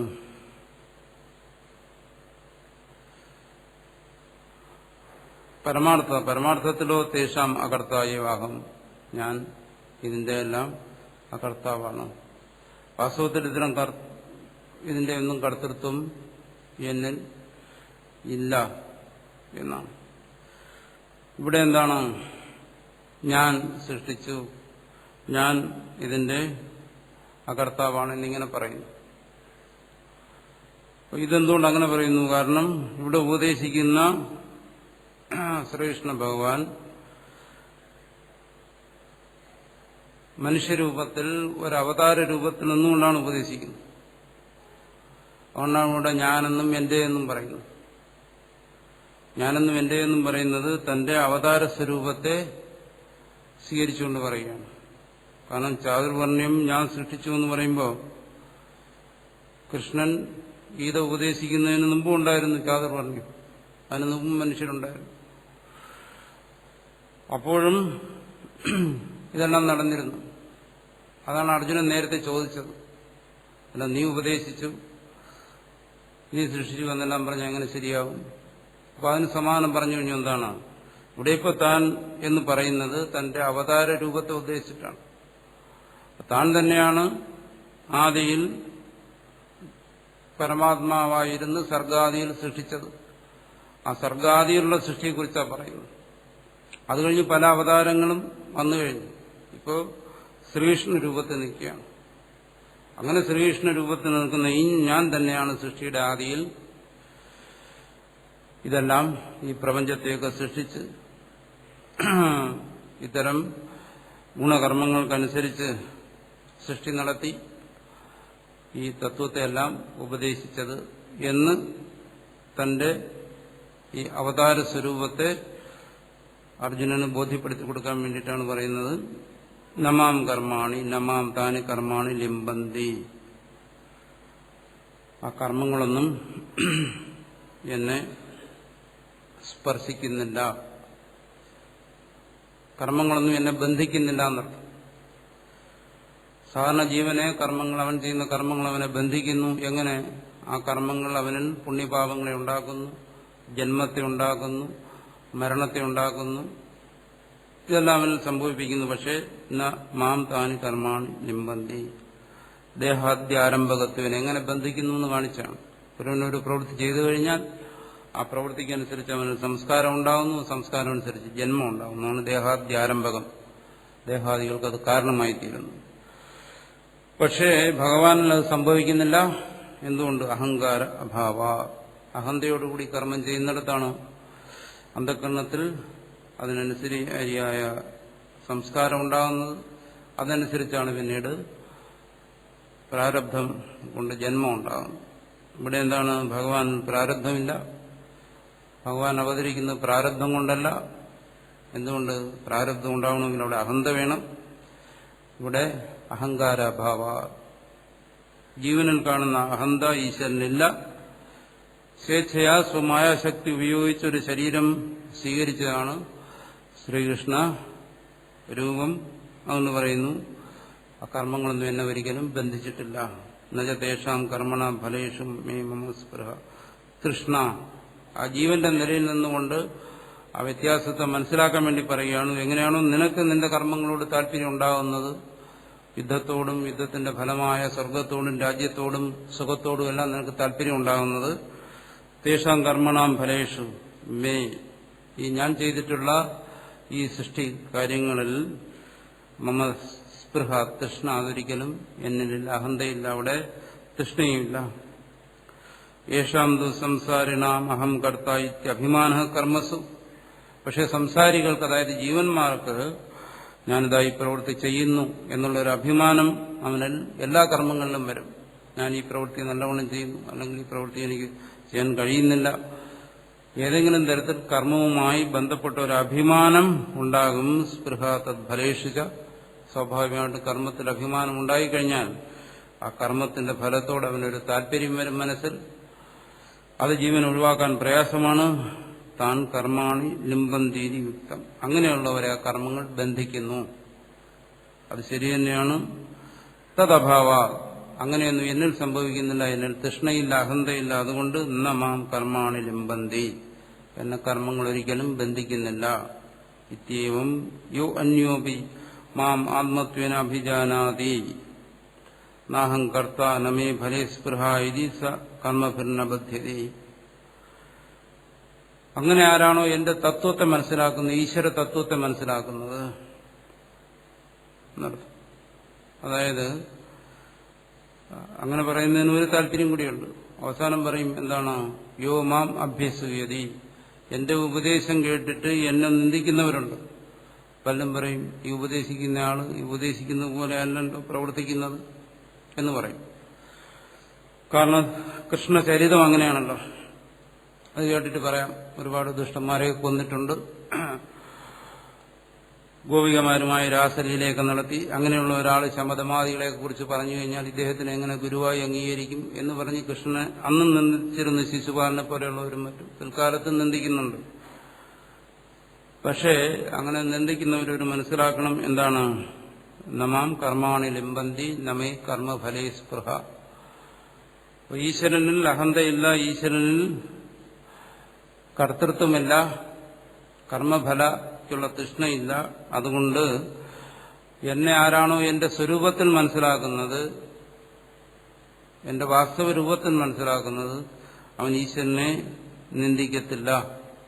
ജന്മ കർമ്മച്ച മേ ദിവ്യം, എന്റെ ദിവ്യമായ ജന്മത്തെയും അല്ലെങ്കിൽ എന്റെ ജന്മത്തിന്റെ ദിവ്യതയെയും ദിവ്യമായ കർമ്മങ്ങളെയും അല്ലെങ്കിൽ എന്റെ കർമ്മത്തിന്റെ ദിവ്യതയെയും ആരാണോ മനസ്സിലാക്കുന്നത് നേരത്തെ പറഞ്ഞു. അതാണ് ഇവിടെയും പറയുന്നത്.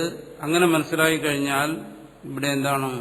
അവരുടെ മനസ്സിൽ ഈ ഉപദേശിക്കുന്നതായ ഗുരുവിൽ നിന്ദ ഉണ്ടാകത്തില്ല, ഗുരുനിന്ദ വരത്തില്ല. അതുകൊണ്ട് ഇനി എന്ത് ചെയ്യുന്നു?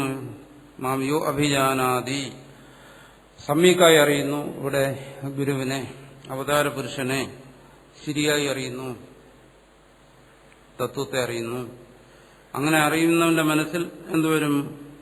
ഗുരുവിനെ ശരിയായി അറിയുന്നവന്റെ മനസ്സിൽ മാത്രമേ ഗുരുവിന്റെ ഉപദേശത്തിൽ ശ്രദ്ധ വരത്തുള്ളൂ. ഗുരുവിന്റെ ഉപദേശത്തിൽ ശ്രദ്ധയില്ലാതെ വരുന്ന എന്തുകൊണ്ട്? ഗുരുവിനെ അറിയാത്തതുകൊണ്ടാണ്. ഇവിടെ എന്താണ്?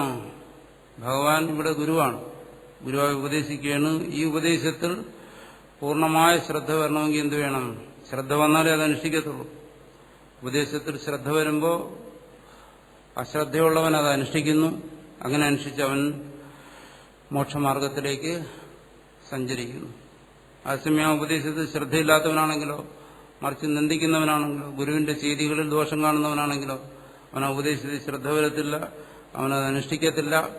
അങ്ങനെ വരാൻ പാടില്ല. അതുകൊണ്ടാണ് ഇവിടെ പറയുന്നത് യോ അഭിജാനാദി, ആരാണോ ഇതിനെ ശരിയായി മനസ്സിലാക്കുന്നത് എന്നെ, അവനെന്താണ്? കർമ്മഭിർന സബദ്ധ്യതേ, അവനൊരിക്കലും അവന്റെ കർമ്മങ്ങളാൽ അവൻ ബന്ധിക്കപ്പെടുന്നില്ല.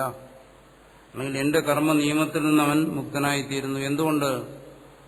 അവൻ ആദ്യം ഉപദേശിക്കുന്നവനെ അറിയുന്നു, ഉപദേശത്തിൽ അവന് ശ്രദ്ധ വരുന്നു, ആ ഉപദേശത്തെ അവൻ അനുസരിക്കുന്നു.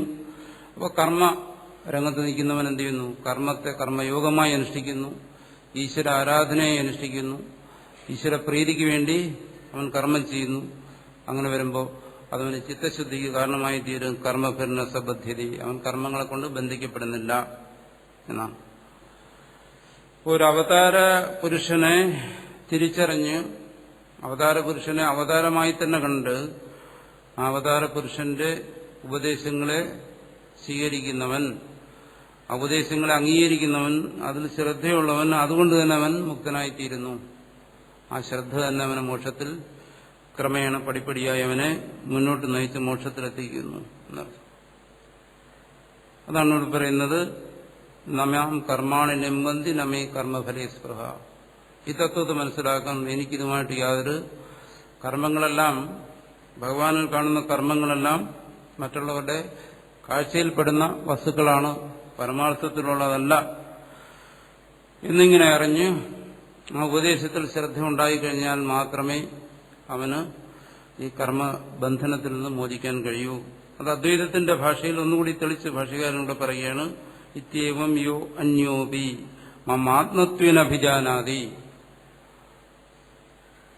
ആരാണോ ഈ ഉപദേശം ശ്രവിക്കുന്നവൻ അവനെന്ത് ചെയ്യുന്നു? എന്നെ ആത്മത്വേനഭിജാനാതി, അവൻ എന്നെ തന്നെ അവന്റെ സ്വരൂപമായി കാണുന്നു. ഈശ്വരനെ തന്നെ, അവതാര പുരുഷനെ തന്റെ സ്വരൂപമായി തന്നെ കാണുന്നു, അന്യനായി കാണുന്നില്ല. നാഹം കർത്ത നമേ ഫലേ സ്പൃഹ. സ്വരൂപമായി കാണുമ്പോൾ അവൻ എന്ത് കരുതുന്നു? ആണ് കർമ്മയോഗിയുടെ അഭ്യാസം. ഞാൻ കർത്താവല്ല, എന്നിൽ കർമ്മഫലയുടെ തൃഷ്ണയില്ല. എന്തുകൊണ്ട്? കർത്തൃത്വമില്ലാത്ത, കർമ്മഫലത്തിൽ ആഗ്രഹമില്ലാത്ത ആ ഭഗവാൻ ആണ് എന്റെ സ്വരൂപമായിരിക്കുന്നത് എന്നവൻ അറിയുന്നു. അത് കർമ്മയോഗിയുടെ സാധനയ്ക്ക് വേണ്ടി നിർദ്ദേശിക്കുകയാണ്. ഞാൻ കർത്താവല്ല, എന്നിൽ സ്പൃഹയില്ല എന്ന് അഭിജാനാതി. അവൻ വ്യക്തമായി ധരിക്കുന്നു. ആരെ? പരമാത്മാവിനെ. എങ്ങനെ? തന്റെ സ്വരൂപമായി. അതുകൊണ്ട് ഇതീസ കർമ്മഭിർണബദ്ധ്യത, അവൻ കർമ്മങ്ങളാൽ ബന്ധിക്കപ്പെടുന്നില്ല എന്ന് പറഞ്ഞാൽ നേരത്തെ പറഞ്ഞതുപോലെ ദേഹാദ്യാരംഭകത്വേന, ജന്മം തുടങ്ങിയ ഭാവങ്ങളിലൂടെ ഈ കർമ്മബന്ധനം അവനുണ്ടാകുന്നില്ല. തസ്യാപി ന ദേഹാദ്യാരംഭകാണി കർമാണി ഭവന്തി. അവനെ സംബന്ധിച്ചിടത്തോളം കർമാണി, കർമ്മങ്ങൾ ഒരിക്കലും ന ദേഹാദ്യാരംഭകാണി, ദേഹാദി ആരംഭകത്തിന് ആരംഭകമാകുന്നില്ല,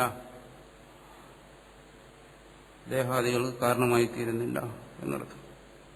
അതുകൊണ്ട് അതിന്റെ മുഖ്യമായ താല്പര്യം ഇതാണ്. ആ അവതാര പുരുഷനെ ഉപദേശം കേൾക്കുക, അതിൽ ശ്രദ്ധയുണ്ടാകുക, ഒരിക്കലും മനസ്സിൽ നിന്ദാഭാവം വരാതിരിക്കുക, അവരുടെ അലൗകികമായ ദിവ്യമായിരിക്കുന്ന കർമ്മങ്ങളെയോ ജന്മത്തെയോ ഒരിക്കലും അതിനെ സംബന്ധിച്ച് വിപരീതമായ ഒരു ചിന്തകളും മനസ്സിൽ വരാതെ പൂർണ്ണമായ ശ്രദ്ധയോടുകൂടി ആരാണോ ആ ഉപദേശങ്ങളെ സ്വീകരിക്കുന്നത്, അവർ കർമ്മികളാണെങ്കിലും അവർ കർമ്മരംഗത്താണെങ്കിലും ആ കർമ്മങ്ങൾ അവരെ ബന്ധിക്കത്തില്ല. അതാണ് ഇവിടെ പറയുന്നതിന്റെ താല്പര്യം. ഇനി ശ്ലോകത്തിൽ നോക്കുക. കർമാണി മാം ന ലിംബന്തി. കർമ്മങ്ങൾ എന്നെ, എന്നുവെച്ചാൽ ഇവിടെ അവതാര പുരുഷനായിരിക്കുന്ന ഭഗവാനെ ന ലിംബന്തി, ബന്ധിക്കുന്നില്ല. എനിക്ക് കർമ്മഫലേ സ്പൃഹാന, കർമ്മഫലത്തിൽ സ്പൃഹ തൃഷ്ണയുമില്ല. ഇതി എന്നിങ്ങനെ എന്നെ, ആ ശ്രീകൃഷ്ണ പരമാത്മാവിനെ അല്ലെങ്കിൽ അവതാര സ്വരൂപത്തെ യഹ അഭിജാനാതി, ഏതൊരുവനാണോ വ്യക്തമായി ധരിക്കുന്നത്, സഹ അവൻ കർമ്മഭിവി, കർമ്മങ്ങളാൽ എന്ന് വെച്ചാൽ അവൻ ചെയ്യുന്ന പ്രവൃത്തികളെ കൊണ്ട് അവൻ ന ബദ്ധ്യതേ, ഒരിക്കലും ബന്ധിക്കപ്പെടുന്നില്ല. നമാം കർമാണി ലിംബന്തി നമേ കർമ്മഫലേ സ്പൃഹ ഇതി മാം യോഭിജാനാതി കർമ്മഭിന്ന സ ബധ്യതേ ഏവം ജ്ഞാത്വാ കൃതം കർമ്മ പൂർവൈരപി മുമുക്ഷുഭിഃ കുരു കർമ്മൈവ തസ്മാത് ത്വം പൂർവതരം കൃതം നഹം കർത്താ ന മേ കർമ്മഫലേ സ്പൃഹ ഇതി. ഏവം പറഞ്ഞു കഴിഞ്ഞു, ഞാൻ കർത്താവല്ല, എനിക്ക് കർമ്മഫലത്തിൽ തൃഷ്ണയുമില്ല. അതുകൊണ്ട് ഏവം ജ്ഞാത്വ, അതുകൊണ്ട് ഈ കാര്യങ്ങളെല്ലാം നല്ലവണ്ണം മനസ്സിലാക്കി കൃതം കർമ്മ പൂർവൈരപ്പി അതിക്രാന്തേഹി മുമുക്ഷുഭിഃ. ഇവിടെ പറയുകയാണ്, ഇപ്പൊ ഈ സമയത്ത് ഇവിടെ ഈ മഹാഭാരത യുദ്ധം നടക്കുന്ന ഈ സമയത്ത് മാത്രമല്ല, ഇതിനു മുമ്പും ഞാനിപ്പോ നിന്നെ ഈ സമയത്ത് ഉപദേശിക്കുന്നതിന് മുമ്പും ഞാൻ പറഞ്ഞ ഈ തത്വങ്ങളെല്ലാം, കാരണം പറഞ്ഞല്ലോ ഇത് ആദ്യത്തിന് ഉപദേശിച്ചാണ്, അന്നു മുതലേ ഈ ജ്ഞാനം ഇങ്ങനെ വന്നുകൊണ്ടിരിക്കുകയാണ്. ഈ തത്വത്തെ അന്നു മുതലേയുള്ള അവർ മനസ്സിലാക്കി കൃതം കർമ്മ പൂർവൈരപ്പി അതിക്രാന്തേഹി മുമുക്ഷുഭിഃ. മുമുക്ഷുക്കൾ, മോക്ഷത്തെ ആഗ്രഹിക്കുന്നവർ കർമ്മകൃതം എന്നാണ്. ഈ തത്വത്തെ മനസ്സിലാക്കി കർമ്മത്തെ ചെയ്ത് എന്ന് പറഞ്ഞാൽ കർമ്മത്തെ സന്യസിച്ചില്ല എന്നർത്ഥം. ഈ തത്വത്തെ മനസ്സിലാക്കുന്നവൻ എന്ന് വെച്ചാൽ കർമ്മത്തിന് അധികാരിയായിട്ടുള്ള ഒരുവൻ, കർമ്മമണ്ഡലത്തിൽ നിൽക്കുന്ന ഒരുവൻ ഈ തത്വത്തെ മനസ്സിലാക്കിയിട്ട് മോക്ഷത്തിന് വേണ്ടി അവൻ ഈ കർമ്മത്തെ ചെയ്തു എന്നാണ്. അതാണ് നേരത്തെ ഞാൻ പറഞ്ഞത്, ഈ കർമ്മം അതായത് വർണ്ണവും ആശ്രമവും എല്ലാം നമ്മളിവിടെ വച്ചിരിക്കുന്നത് മോക്ഷത്തിന് വേണ്ടിയിട്ടാണ്. അതാണ് മുമുക്ഷുക്കളെല്ലാം പണ്ട് ചെയ്തത്. കുരു തേന കർമ്മീവത്വം. അതുകൊണ്ട് നീ എന്ത് തന്നെ ചെയ്യണം? കർമ്മം തന്നെ ചെയ്യണം. കർമ്മം തന്നെ ചെയ്യണം. എന്തുകൊണ്ട്? നീ മുമുക്ഷുവാണ്. ശ്രേയസ്യാത്, ഭഗവാനോട് പറഞ്ഞല്ലോ, ഏതാണോ എനിക്ക് ശ്രേയസ്, ആ ശ്രേയസ്സിനോടുള്ള അർത്ഥന എന്ന് പറയുന്നത് തന്നെയാണ് അതിന്റെ മോക്ഷം എന്താണെന്ന് മനസ്സിലാക്കിയില്ലെങ്കിലും ആ മോക്ഷത്തിന് വേണ്ടിയിട്ടുള്ള ഒരു അർത്ഥനയാണത്. അതുകൊണ്ട് നീ മുമുക്ഷുവാണ്. അതുകൊണ്ട് നീ എന്താണ്? കർമ്മയേവ ഗുരു. കർമ്മയേവ ഗുരു എന്ന് പറഞ്ഞാൽ എന്താണ്? തൂഷ്ണീമാസനം. തൂഷ്ണീമാസനം മിണ്ടാതിരിക്കുക, കർമ്മത്തെ ഉപേക്ഷിച്ചിട്ടിരിക്കുക, സ്വാമിയായിട്ടിരിക്കുക, അത് ചെയ്യരുത്. നാവി സന്യാസ കർത്തവ്യ. ഒരിക്കലും സന്യാസം ചെയ്യരുത്. സന്യാസിയായി എന്ന് വെച്ചാൽ സന്യാസം സ്വീകരിക്കരുതെന്ന് പറഞ്ഞാൽ എന്റെ അർത്ഥമുണ്ട്. സന്യാസിയാണ്, ഞാൻ കർമ്മത്തെ ഉപേക്ഷിച്ചവനാണെന്ന് വിചാരിച്ച് വെറുതെ ഇരിക്കരുത്. അതാണ് തൂഷ്ണീമാസനം. തൂഷ്ണീം എന്ന് വെച്ച് കഴിഞ്ഞാൽ ചലിക്കാതിരിക്കുക, മിണ്ടാതിരിക്കുക എന്നൊക്കെയാണ്. അങ്ങനെയുള്ള സ്ഥിതി അതല്ല സന്യാസം എന്ന് പറയുന്നത്. സന്യാസം എന്ന് പറയുന്നത് എന്താണ്? ഈ കർമ്മയോഗ അനുഷ്ഠാനമാണ് സന്യാസം, അല്ലാതെ തൂഷ്ണീമാസനമല്ല. സന്യാസത്തിന്റെ ഏറ്റവും വലിയ വക്താവാണ് ആചാര്യസ്വാമികൾ. ആചാര്യസ്വാമികൾ തന്നെ ഇവിടെ പറയുകയാണ് എന്താണ്? തൂഷ്ണീമാസനം, വെറുതെ ഇരിക്കുന്നതല്ല. നാഭി സന്യാസ കർത്തവ്യ, ഒരിക്കലും സന്യസിക്കരുത്. നേരത്തെ പറഞ്ഞല്ലോ, ആ ഗുണവും കർമ്മവും അനുസരിച്ച് അർജുനന് സന്യാസമല്ല വിധിച്ചിരിക്കുന്നത്. അതാണ് ക്ഷത്രിയൻ സന്യസിക്കരുതെന്ന് പറയുന്നത്. ആ ഗുണമുള്ളവന് സന്യാസത്തിന് അധികാരമില്ല. അവൻ കർമ്മത്തിന് അധികാരിയാണ്. കർമ്മം ചെയ്തു തന്നെ തീരണം. തസ്മാത്വം പൂർവ്വരപ്പി അനുഷ്ഠിതത്വ. മുമ്പുള്ളവരും ഇതാണ് ചെയ്തിട്ടുള്ളത്. അപ്പോൾ ഇവിടെ ഇപ്പൊ ഭഗവാൻ പറയുന്നത്, നിനക്ക് വേണ്ടി ഞാനൊരു പുതിയ സിദ്ധാന്തത്തെ ആവിഷ്കരിക്കുകയില്ല. ഇന്നുള്ള ആചാര്യന്മാര്, പുതിയ ചില ആചാര്യന്മാർ പറയുന്നുണ്ട്, ഞാനിതാ പുതിയൊരു സിദ്ധാന്തം നിങ്ങളോട് അങ്ങോട്ട് അവതരിപ്പിക്കുകയാണ്, ഇതെന്റെ കണ്ടുപിടുത്തമാണ് എന്ന് പറയുന്നു. അങ്ങനെയല്ല ഞാൻ ചെയ്യുന്നത്, അങ്ങനെ ഞാൻ പറയുന്നില്ല. പൂർവാചാര്യന്മാര് കാണിച്ചു തന്ന അതേ മാർഗത്തെയാണ് ഞാൻ പറയുന്നത്. അന്ന് ഉപദേശിച്ചത് ഞാൻ തന്നെയാണ് പൂർവാചാര്യന്മാരുടെ രൂപത്തിൽ. പൂർവൈരപ്പി അനിഷ്ഠിതത്വ, അവരനുഷ്ഠിച്ചതും തന്നെയാണ് ഞാൻ നിന്നോടും അനുഷ്ഠിക്കാൻ ആവശ്യപ്പെടുന്നത്. ഇത് ഒന്ന് തന്നെയാണ്. തസ്മാത്വം പൂർവൈരപ്പി അനിഷ്ഠിതത്വ. പൂർവികന്മാരെ ചെയ്തത് ഈ കർമ്മ അനുഷ്ഠാനമാണ്. നീയും അതിന് അധികാരിയായതുകൊണ്ട് നീയും അത് തന്നെ ചെയ്യണം, അല്ലാതെ സന്യസിക്കരുതെന്നർത്ഥം. അതുകൊണ്ട് സന്യാസം എന്ന് പറഞ്ഞു കഴിഞ്ഞാൽ തൂഷ്ണീമാസനമല്ല, കർമാനുഷ്ഠാനമാണ് എന്ന് ഇവിടെ വ്യക്തമായി മനസ്സിലാക്കി തരികയാണ്. അതുകൊണ്ട് കർമ്മം ചെയ്യുന്നത് കൊണ്ട് മോക്ഷം കിട്ടാതെ വരത്തില്ല. അങ്ങനെ പലർക്കും ധാരണയുണ്ട്. കർമ്മം ചെയ്തു കഴിഞ്ഞാൽ മോക്ഷം കിട്ടത്തില്ല, വാസനയുണ്ടാവും, നശിച്ചു പോകും എന്ന് പറയുന്നുണ്ട്. അതല്ല ഇവിടെ അർജുനനെ ഭഗവാൻ വ്യക്തമായി പറയുകയാണ്. ഭാഷ്യകാരന് തന്നെ വ്യക്തമായി പറയുന്നു. എന്താണ്? കർമ്മ കുരു തേന കർമ്മൈവ, നീ കർമ്മം തന്നെ ചെയ്യണം. യദി അനാത്മജ്ഞത്വം തഥാ ആത്മശുദ്ധിയർത്ഥം. ഒന്നുകൂടി ഞാൻ വിശദീകരിക്കുകയാണ്. അതിന് ആത്മബോധമില്ല, കർത്തൃത്വ ഭോക്തൃത്വാദി ബുദ്ധിയുള്ളവനാണ്, അജ്ഞനാണ്. അങ്ങനെയാണെങ്കിലും നിനക്ക് കർമ്മത്തെ ഉപേക്ഷിക്കാൻ അവകാശമുണ്ട്. എന്തുകൊണ്ട്? ആത്മശുദ്ധിയർത്ഥം, അന്ധകരണശുദ്ധിക്ക് വേണ്ടി, നിന്റെ അന്ധകരണത്തിന്റെ ശുദ്ധിക്ക് വേണ്ടി, നിന്റെ മനഃശുദ്ധിക്ക് വേണ്ടി നീ കർമ്മം ചെയ്തേ തീരൂ. തത്വവിച്ഛേദ്. അല്ല, ഇനി മറിച്ചാണെങ്കിലോ തത്വജ്ഞനാണ്, അന്ധകരണ ശുദ്ധിയൊക്കെ വന്നു കഴിഞ്ഞ് തത്വജ്ഞാനിയാണെങ്കിലോ, അല്ലെങ്കിൽ ലോകസംഗ്രഹാർത്ഥം. അതാണ്. അങ്ങനെയാണെങ്കിൽ കർമ്മം ചെയ്തേ പറ്റൂ. അതാണ് അതിന്റെ നിയമം. കർമ്മം ചെയ്തേ പറ്റൂ എന്ന് പറഞ്ഞ് തത്വജ്ഞാനിയോട് വിധിക്കുകയല്ല ചെയ്യുന്നത്, അതൊരു നിയമമാണ്. തത്വജ്ഞനായിക്കൊള്ളട്ടെ, അജ്ഞനായിക്കൊള്ളട്ടെ, ശരീരത്തോടുകൂടി ഈ പ്രപഞ്ചത്തിൽ ജീവിക്കുമ്പോൾ ഈശ്വരന്റെ ഒരു നിയമത്തെ അനുസരിച്ചേ പറ്റൂ.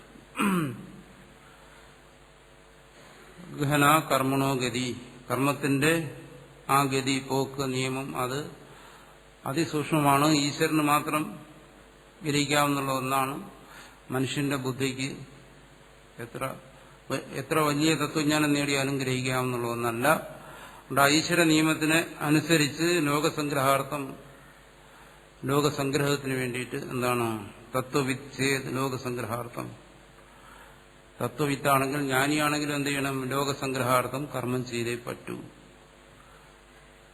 ഇതിലൊന്ന് മാറി നിൽക്കാൻ പറ്റത്തില്ല എന്നർത്ഥം. പൂർവൈഹി ജനകാദിഭിഹി പൂർവതരം കൃതം, പൂർവൈഹി പൂർവതരം അധുനാതനം കൃതം നിവർത്തിതം. പൂർവൈഹി പൂർവതരം, മുമ്പുള്ളവരും മുമ്പേ ചെയ്തത്, പണ്ടേ ചെയ്തത് ആണ് പൂർവതരം.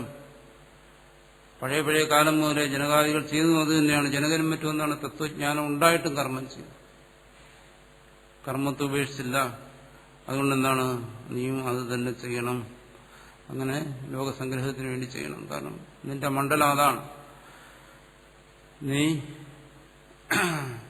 അതിന് അധികാരിയായിട്ടുള്ളവനാണ്, ലോകസംഗ്രഹത്തിന് വേണ്ടിയിട്ടുള്ളതാണ്. പിന്നെ അധുനാതനം കൃതം നിർവർത്തിതം. ഇപ്പോഴുള്ളവരൊന്നും ചെയ്ത കാര്യമല്ല ഞാൻ പറയുന്നത്, പഴയ കാലത്ത് ജനകനും മറ്റും ചെയ്ത കാര്യത്തെക്കുറിച്ചാണ് പറയുന്നത്. അപ്പോൾ ഇതിൽ നിന്ന് മനസ്സിലാക്കാം, ഇതിനൊക്കെ മുമ്പാണ് ഭഗവാൻ ഇത് ഉപദേശിക്കുന്നതിനൊക്കെ വളരെ മുമ്പാണ് ജനകനെന്ന് പറയുന്ന ഒരാൾ കർമ്മയോഗി ജീവിച്ചിരുന്നത്. അപ്പോൾ അതുപോലെ നീയും എന്താണ്? കർമ്മ അധികാരിയായിട്ടുള്ള നീയും ഈ കർമ്മം ചെയ്തു തന്നെ തീരണം, നിനക്കിതിൽ നിന്ന് ഒഴിയാൻ പറ്റത്തില്ല എന്ന് പറയുമ്പോൾ ചിലരുടെ മനസ്സിൽ സംശയം തോന്നും, ചിന്തിക്കുന്നവർക്ക്. അങ്ങനെയെങ്കിൽ പിന്നെ സന്യാസികളുടെ സർവകർമ്മ പരിത്യാഗപൂർവകമായ ആത്മജ്ഞാന നിഷ്ഠ എന്ന് പറഞ്ഞു കർമ്മത്തെ ത്യജിക്കണമെന്ന് പറഞ്ഞു. ഇവിടെ പറയുന്നത് എന്താണ്? തത്വവിച്ഛേദ്. തത്വജ്ഞാനിയാണെങ്കിൽ ലോകസംഗ്രഹാർത്ഥം പ്രവർത്തിക്കണമെന്ന് പറയുന്നത്. അപ്പൊ തത്വജ്ഞാനി ആയാൽ കൂടിയും കർമ്മത്തെ വിടാൻ വയ്യെന്നാണ് ഇവിടെ പറഞ്ഞിരിക്കുന്നത്. അപ്പൊ പിന്നെ ആർക്കായി കർമ്മസന്യാസം? കർമ്മത്തെ ബാഹ്യമായി ഉപേക്ഷിക്കുന്ന പിന്നെ ആരാണ് എന്ന് നമ്മുടെ മനസ്സിൽ ചിലപ്പോൾ സംശയം ഉണ്ടാകാം. അങ്ങനെയുള്ളവരും ഉണ്ട്, അതില്ലാന്ന് പറയുന്നില്ല. ഈ സന്ദർഭത്തിൽ പറയുന്നത് എന്താണ്?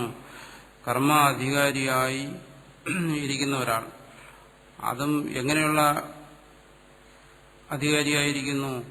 ലോകസംഗ്രഹ പ്രവർത്തനങ്ങൾ ചെയ്യാൻ അധികാരിയായിരിക്കുന്ന ഒരാൾ. എന്തുകൊണ്ട് ലോകസംഗ്രഹ പ്രവർത്തനം ചെയ്യാൻ അധികാരിയായിരിക്കുന്നു? കാരണം അന്നത്തെ ഇതനുസരിച്ച് ഇയാൾ രാജവംശത്തിൽ പിറന്നവനാണ്. അപ്പോൾ ധർമ്മത്തെ നിലനിർത്തുക എന്ന് പറയുന്നത് രാജാവിന്റെ ജോലിയാണ്, ക്ഷത്രിയന്റെ ജോലിയാണ്. അപ്പോൾ ആ ധർമ്മമനുസരിച്ചും തനിക്ക് തീരുമാനിക്കപ്പെട്ട ധർമ്മമനുസരിച്ചുമുള്ള പ്രവൃത്തികൾ ക്ഷത്രിയൻ എന്നുള്ള നിലയ്ക്ക് ചെയ്തേ തീരൂ. അത് ഉപേക്ഷിക്കാൻ പറ്റത്തില്ല. അത് തന്നിൽ ജന്മനാൽ തന്നെ വന്നു ചേർന്നതാണത്. അതുകൊണ്ട് ആ പ്രവൃത്തിയിൽ നിന്ന് തത്വജ്ഞാനം നേടിക്കഴിഞ്ഞാൽ പോലും നിനക്കൊഴിഞ്ഞു മാറാൻ പറ്റത്തില്ല. അത് ഈശ്വരീയമായ നിയമമാണ്. അതനുസരിച്ച് ജനകാദികളും മറ്റും ചെയ്തതുപോലെ നീ ചെയ്യണം. അങ്ങനെ ഒരു കർത്തവ്യവും ഉത്തരവാദിത്വവും വന്നു ചേർന്നിട്ടില്ല എന്നുണ്ടെങ്കിൽ, അങ്ങനെ ഇല്ലെങ്കിൽ ശരി, ആ കർമ്മത്തെ ഉപേക്ഷിക്കുന്നതിനും കുഴപ്പമില്ല. പക്ഷെ ഇവിടെ ജനകാദികളുടെ ഉദാഹരണം പറയുന്നത് എന്തുകൊണ്ട്? അത്തരമുള്ള അധികാരി പുരുഷന്മാർ ഉപദേശിച്ചിട്ടാണ്. കാരണം ഈ പ്രപഞ്ചത്തിന്റെ ഒരു ഭാഗമായി നിന്ന് അവർക്ക് അവരാൽ നിർവഹിക്കപ്പെടേണ്ടതായ ചില കർമ്മങ്ങളുണ്ട്. അത് ഈശ്വര നിശ്ചയമായി വന്നു ചേർന്നിട്ടുള്ള പ്രപഞ്ചഘടനയുടെ ഒരു ഭാഗമാണ്. അത്തരം കർമ്മങ്ങൾ തത്വജ്ഞാന ആണെങ്കിലും അത്തരം കർമ്മങ്ങൾ അനുഷ്ഠിച്ച് തന്നെ തീരണം. അതിൽ നിന്ന് മാറി നിൽക്കാൻ ഈ പ്രപഞ്ച സൃഷ്ടാവിന്റെ നിയമം അവർക്ക് അനുവാദം കൊടുക്കുന്നില്ല. അതുകൊണ്ട് അങ്ങനെയുള്ള ആൾക്കാർ ആ കർമ്മം ചെയ്തു തന്നെ തീരണം. ഇനി അതിൽ നിന്ന് മാറി നിൽക്കാൻ അനുവാദമുള്ളവരാണെങ്കിൽ, ഇത്തരം അധികാരങ്ങളില്ലാത്തവരാണെങ്കിൽ അവർക്ക് കർമ്മത്തെ ബാഹ്യമായി ഉപേക്ഷിക്കാം. അതിന് അധികാരികളായിട്ടുള്ളവരാണെങ്കിൽ. പക്ഷെ അർജുനനോട് പറയുന്നു അത് നിനക്ക് സാധ്യമല്ല. അർജുനൻ ആ ലോകസംഗ്രഹ പ്രവൃത്തി ചെയ്യാൻ വിധിക്കപ്പെട്ടവനാണ്, അതിന് അധികാരിയായിട്ടുള്ളവനാണ്. അത് വിധിയല്ല, അത് അധികാരമാണ്. ശരിക്കും പറഞ്ഞത് അതിന് അധികാരിയായിട്ടുള്ളവനാണ്. അതുകൊണ്ട് അർജുനൻ അങ്ങനെ ലോകസംഗ്രഹ പ്രവൃത്തി ചെയ്യുന്നവരെല്ലാം സാധാരണ പറയുന്ന അധികാരി പുരുഷന്മാരെന്ന് പറയും. അതായത് പ്രത്യേക അധികാരത്തോടുകൂടി തന്നെ അവർ ഭൂമിയിലേക്ക് വന്നിരിക്കുകയാണ്. ഇന്ന ഇന്ന കാര്യങ്ങൾ ചെയ്തു തീർക്കണം എന്നുള്ള ഒരു അധികാരം നമ്മൾ പറയുന്ന പോലെയാണ്. ആ അധികാരം എന്ന് പറയുന്നത് എങ്ങനെ വന്നു? അത് ഈ സൃഷ്ടിയുടെ നിയമത്തിൽപ്പെട്ടാണ് ആ അധികാരം. അതുകൊണ്ട് ആ കർമ്മങ്ങളെ അവർക്ക് ഉപേക്ഷിക്കാൻ പറ്റത്തില്ല. ലോകസംഗ്രഹമായിട്ടുള്ള പ്രവൃത്തികൾ ചെയ്തു തന്നെ തീരണം. അപ്പോൾ ആ തത്വത്തെക്കുറിച്ച് ചിന്തിച്ചിട്ടാണെങ്കിലും ശരി, തൽക്കാലം നിന്റെ മനസ്സിൽ വന്ന ഈ സന്യാസം, കർമ്മത്യാഗം, അത് അപക്വമാണ്, അനവസരത്തിലുള്ളതാണ് എന്ന് അർജുനനെ ഓർമ്മിപ്പിക്കുകയാണ്. കാരണം കൃഷ്ണാർജുനന്മാരെന്ന് പറയുന്നത് നരനാരായണന്മാരെന്നാണ് നമ്മുടെ പൗരാണികമായിട്ടുള്ള സങ്കല്പം. ആ രീതിയിൽ നോക്കിയാലും ഇവിടെ അർജുനനും എന്താണ്? ഒരു അധികാര പുരുഷനാണ്, ലോകസംഗ്രഹമായി പ്രവർത്തിക്കേണ്ടവനാണ്. അതുകൊണ്ട് അർജുനന് ആ കർമ്മത്തിൽ നിന്ന് ഒരിക്കലും മാറി നീക്കാൻ അവകാശമില്ല. അത് ചെയ്തേ തീരും. അത് ധർമ്മസംരക്ഷണത്തിന്റെ ഒരു ഭാഗമാണ് അർജുനന്റെ കർമ്മം. അതുകൊണ്ട് ജനകാദികളെ ഓർത്തുകൊണ്ട് നീ നിന്റെ കർമ്മത്തെ അനുഷ്ഠിച്ച് തന്നെ തീരുക. അതുകൊണ്ടാണ് കർമ്മത്തെ സംബന്ധിച്ചുള്ള എല്ലാ കാര്യങ്ങളും ഒരിക്കലും ജീവന് വ്യക്തമാകാത്തത്. എന്തുകൊണ്ട്? ഭഗവാൻ തന്നെ പറയും അതിനെക്കുറിച്ച് കൂടുതൽ ചിന്തിക്കേണ്ട. കാരണം കർമ്മത്തിന്റെ ഗതിഗഹനമാണ്. മനുഷ്യബുദ്ധിക്ക് അത് പിടികിട്ടുന്ന ഒരു കാര്യമല്ല. മനുഷ്യന്റെ പരിമിതികൾ കൊണ്ട് കർമ്മത്തിന്റെ മഹത്വത്തെ ഒരിക്കലും ഉൾക്കൊള്ളാൻ സാധ്യമല്ല എന്ന് പറയുന്നുണ്ട്.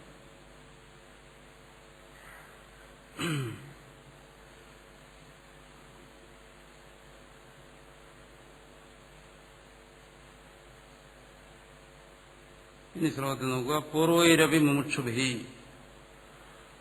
പൂർവികന്മാരായ മുമുക്ഷുക്കളാലും ഏവം ജ്ഞാത്വ, ആ ഈശ്വര തത്വത്തെ അറിഞ്ഞിട്ട് കർമ്മകൃതം, കർമ്മം അനുഷ്ഠിച്ചു. തസ്മാത്, അതുകൊണ്ട് ത്വം നീ കർമ്മ ഏവ ഗുരു, കർമ്മം ചെയ്യുക തന്നെ വേണം. പൂർവൈഹി പൂർവതരം കൃതം യഥാ തഥ, എങ്ങനെയാണോ പൂർവികന്മാരായിട്ടുള്ള ആൾക്കാർ പണ്ടേ ചെയ്തത്, പൂർവൈഹി പൂർവികന്മാരായിട്ടുള്ള ആൾക്കാരാൽ പൂർവതരം പണ്ട് കൃതം യഥാ, അതുപോലെ ത്വം നീ കർമ്മ ഏവ കുരു, കർമ്മം തന്നെ ചെയ്യൂ, അതിനൊന്നും മാറരുത് എന്നാണ്. ഏവം ജ്ഞാത്വാ കൃതം കർമ്മ പൂർവൈരവി മുമുക്ഷുഭിഃ കുരു കർമ്മൈവ തസ്മാത് ത്വം പൂർവൈ പൂർവതരം കൃതം കിം കർമ്മ കിമകർമ്മേതി കവയോപ്യത്ര മോഹിതാഃ തത്തേ കർമ്മ പ്രവക്ഷ്യാമി യജ്ഞാത്വാ മോക്ഷ്യസേ ശുഭാത്.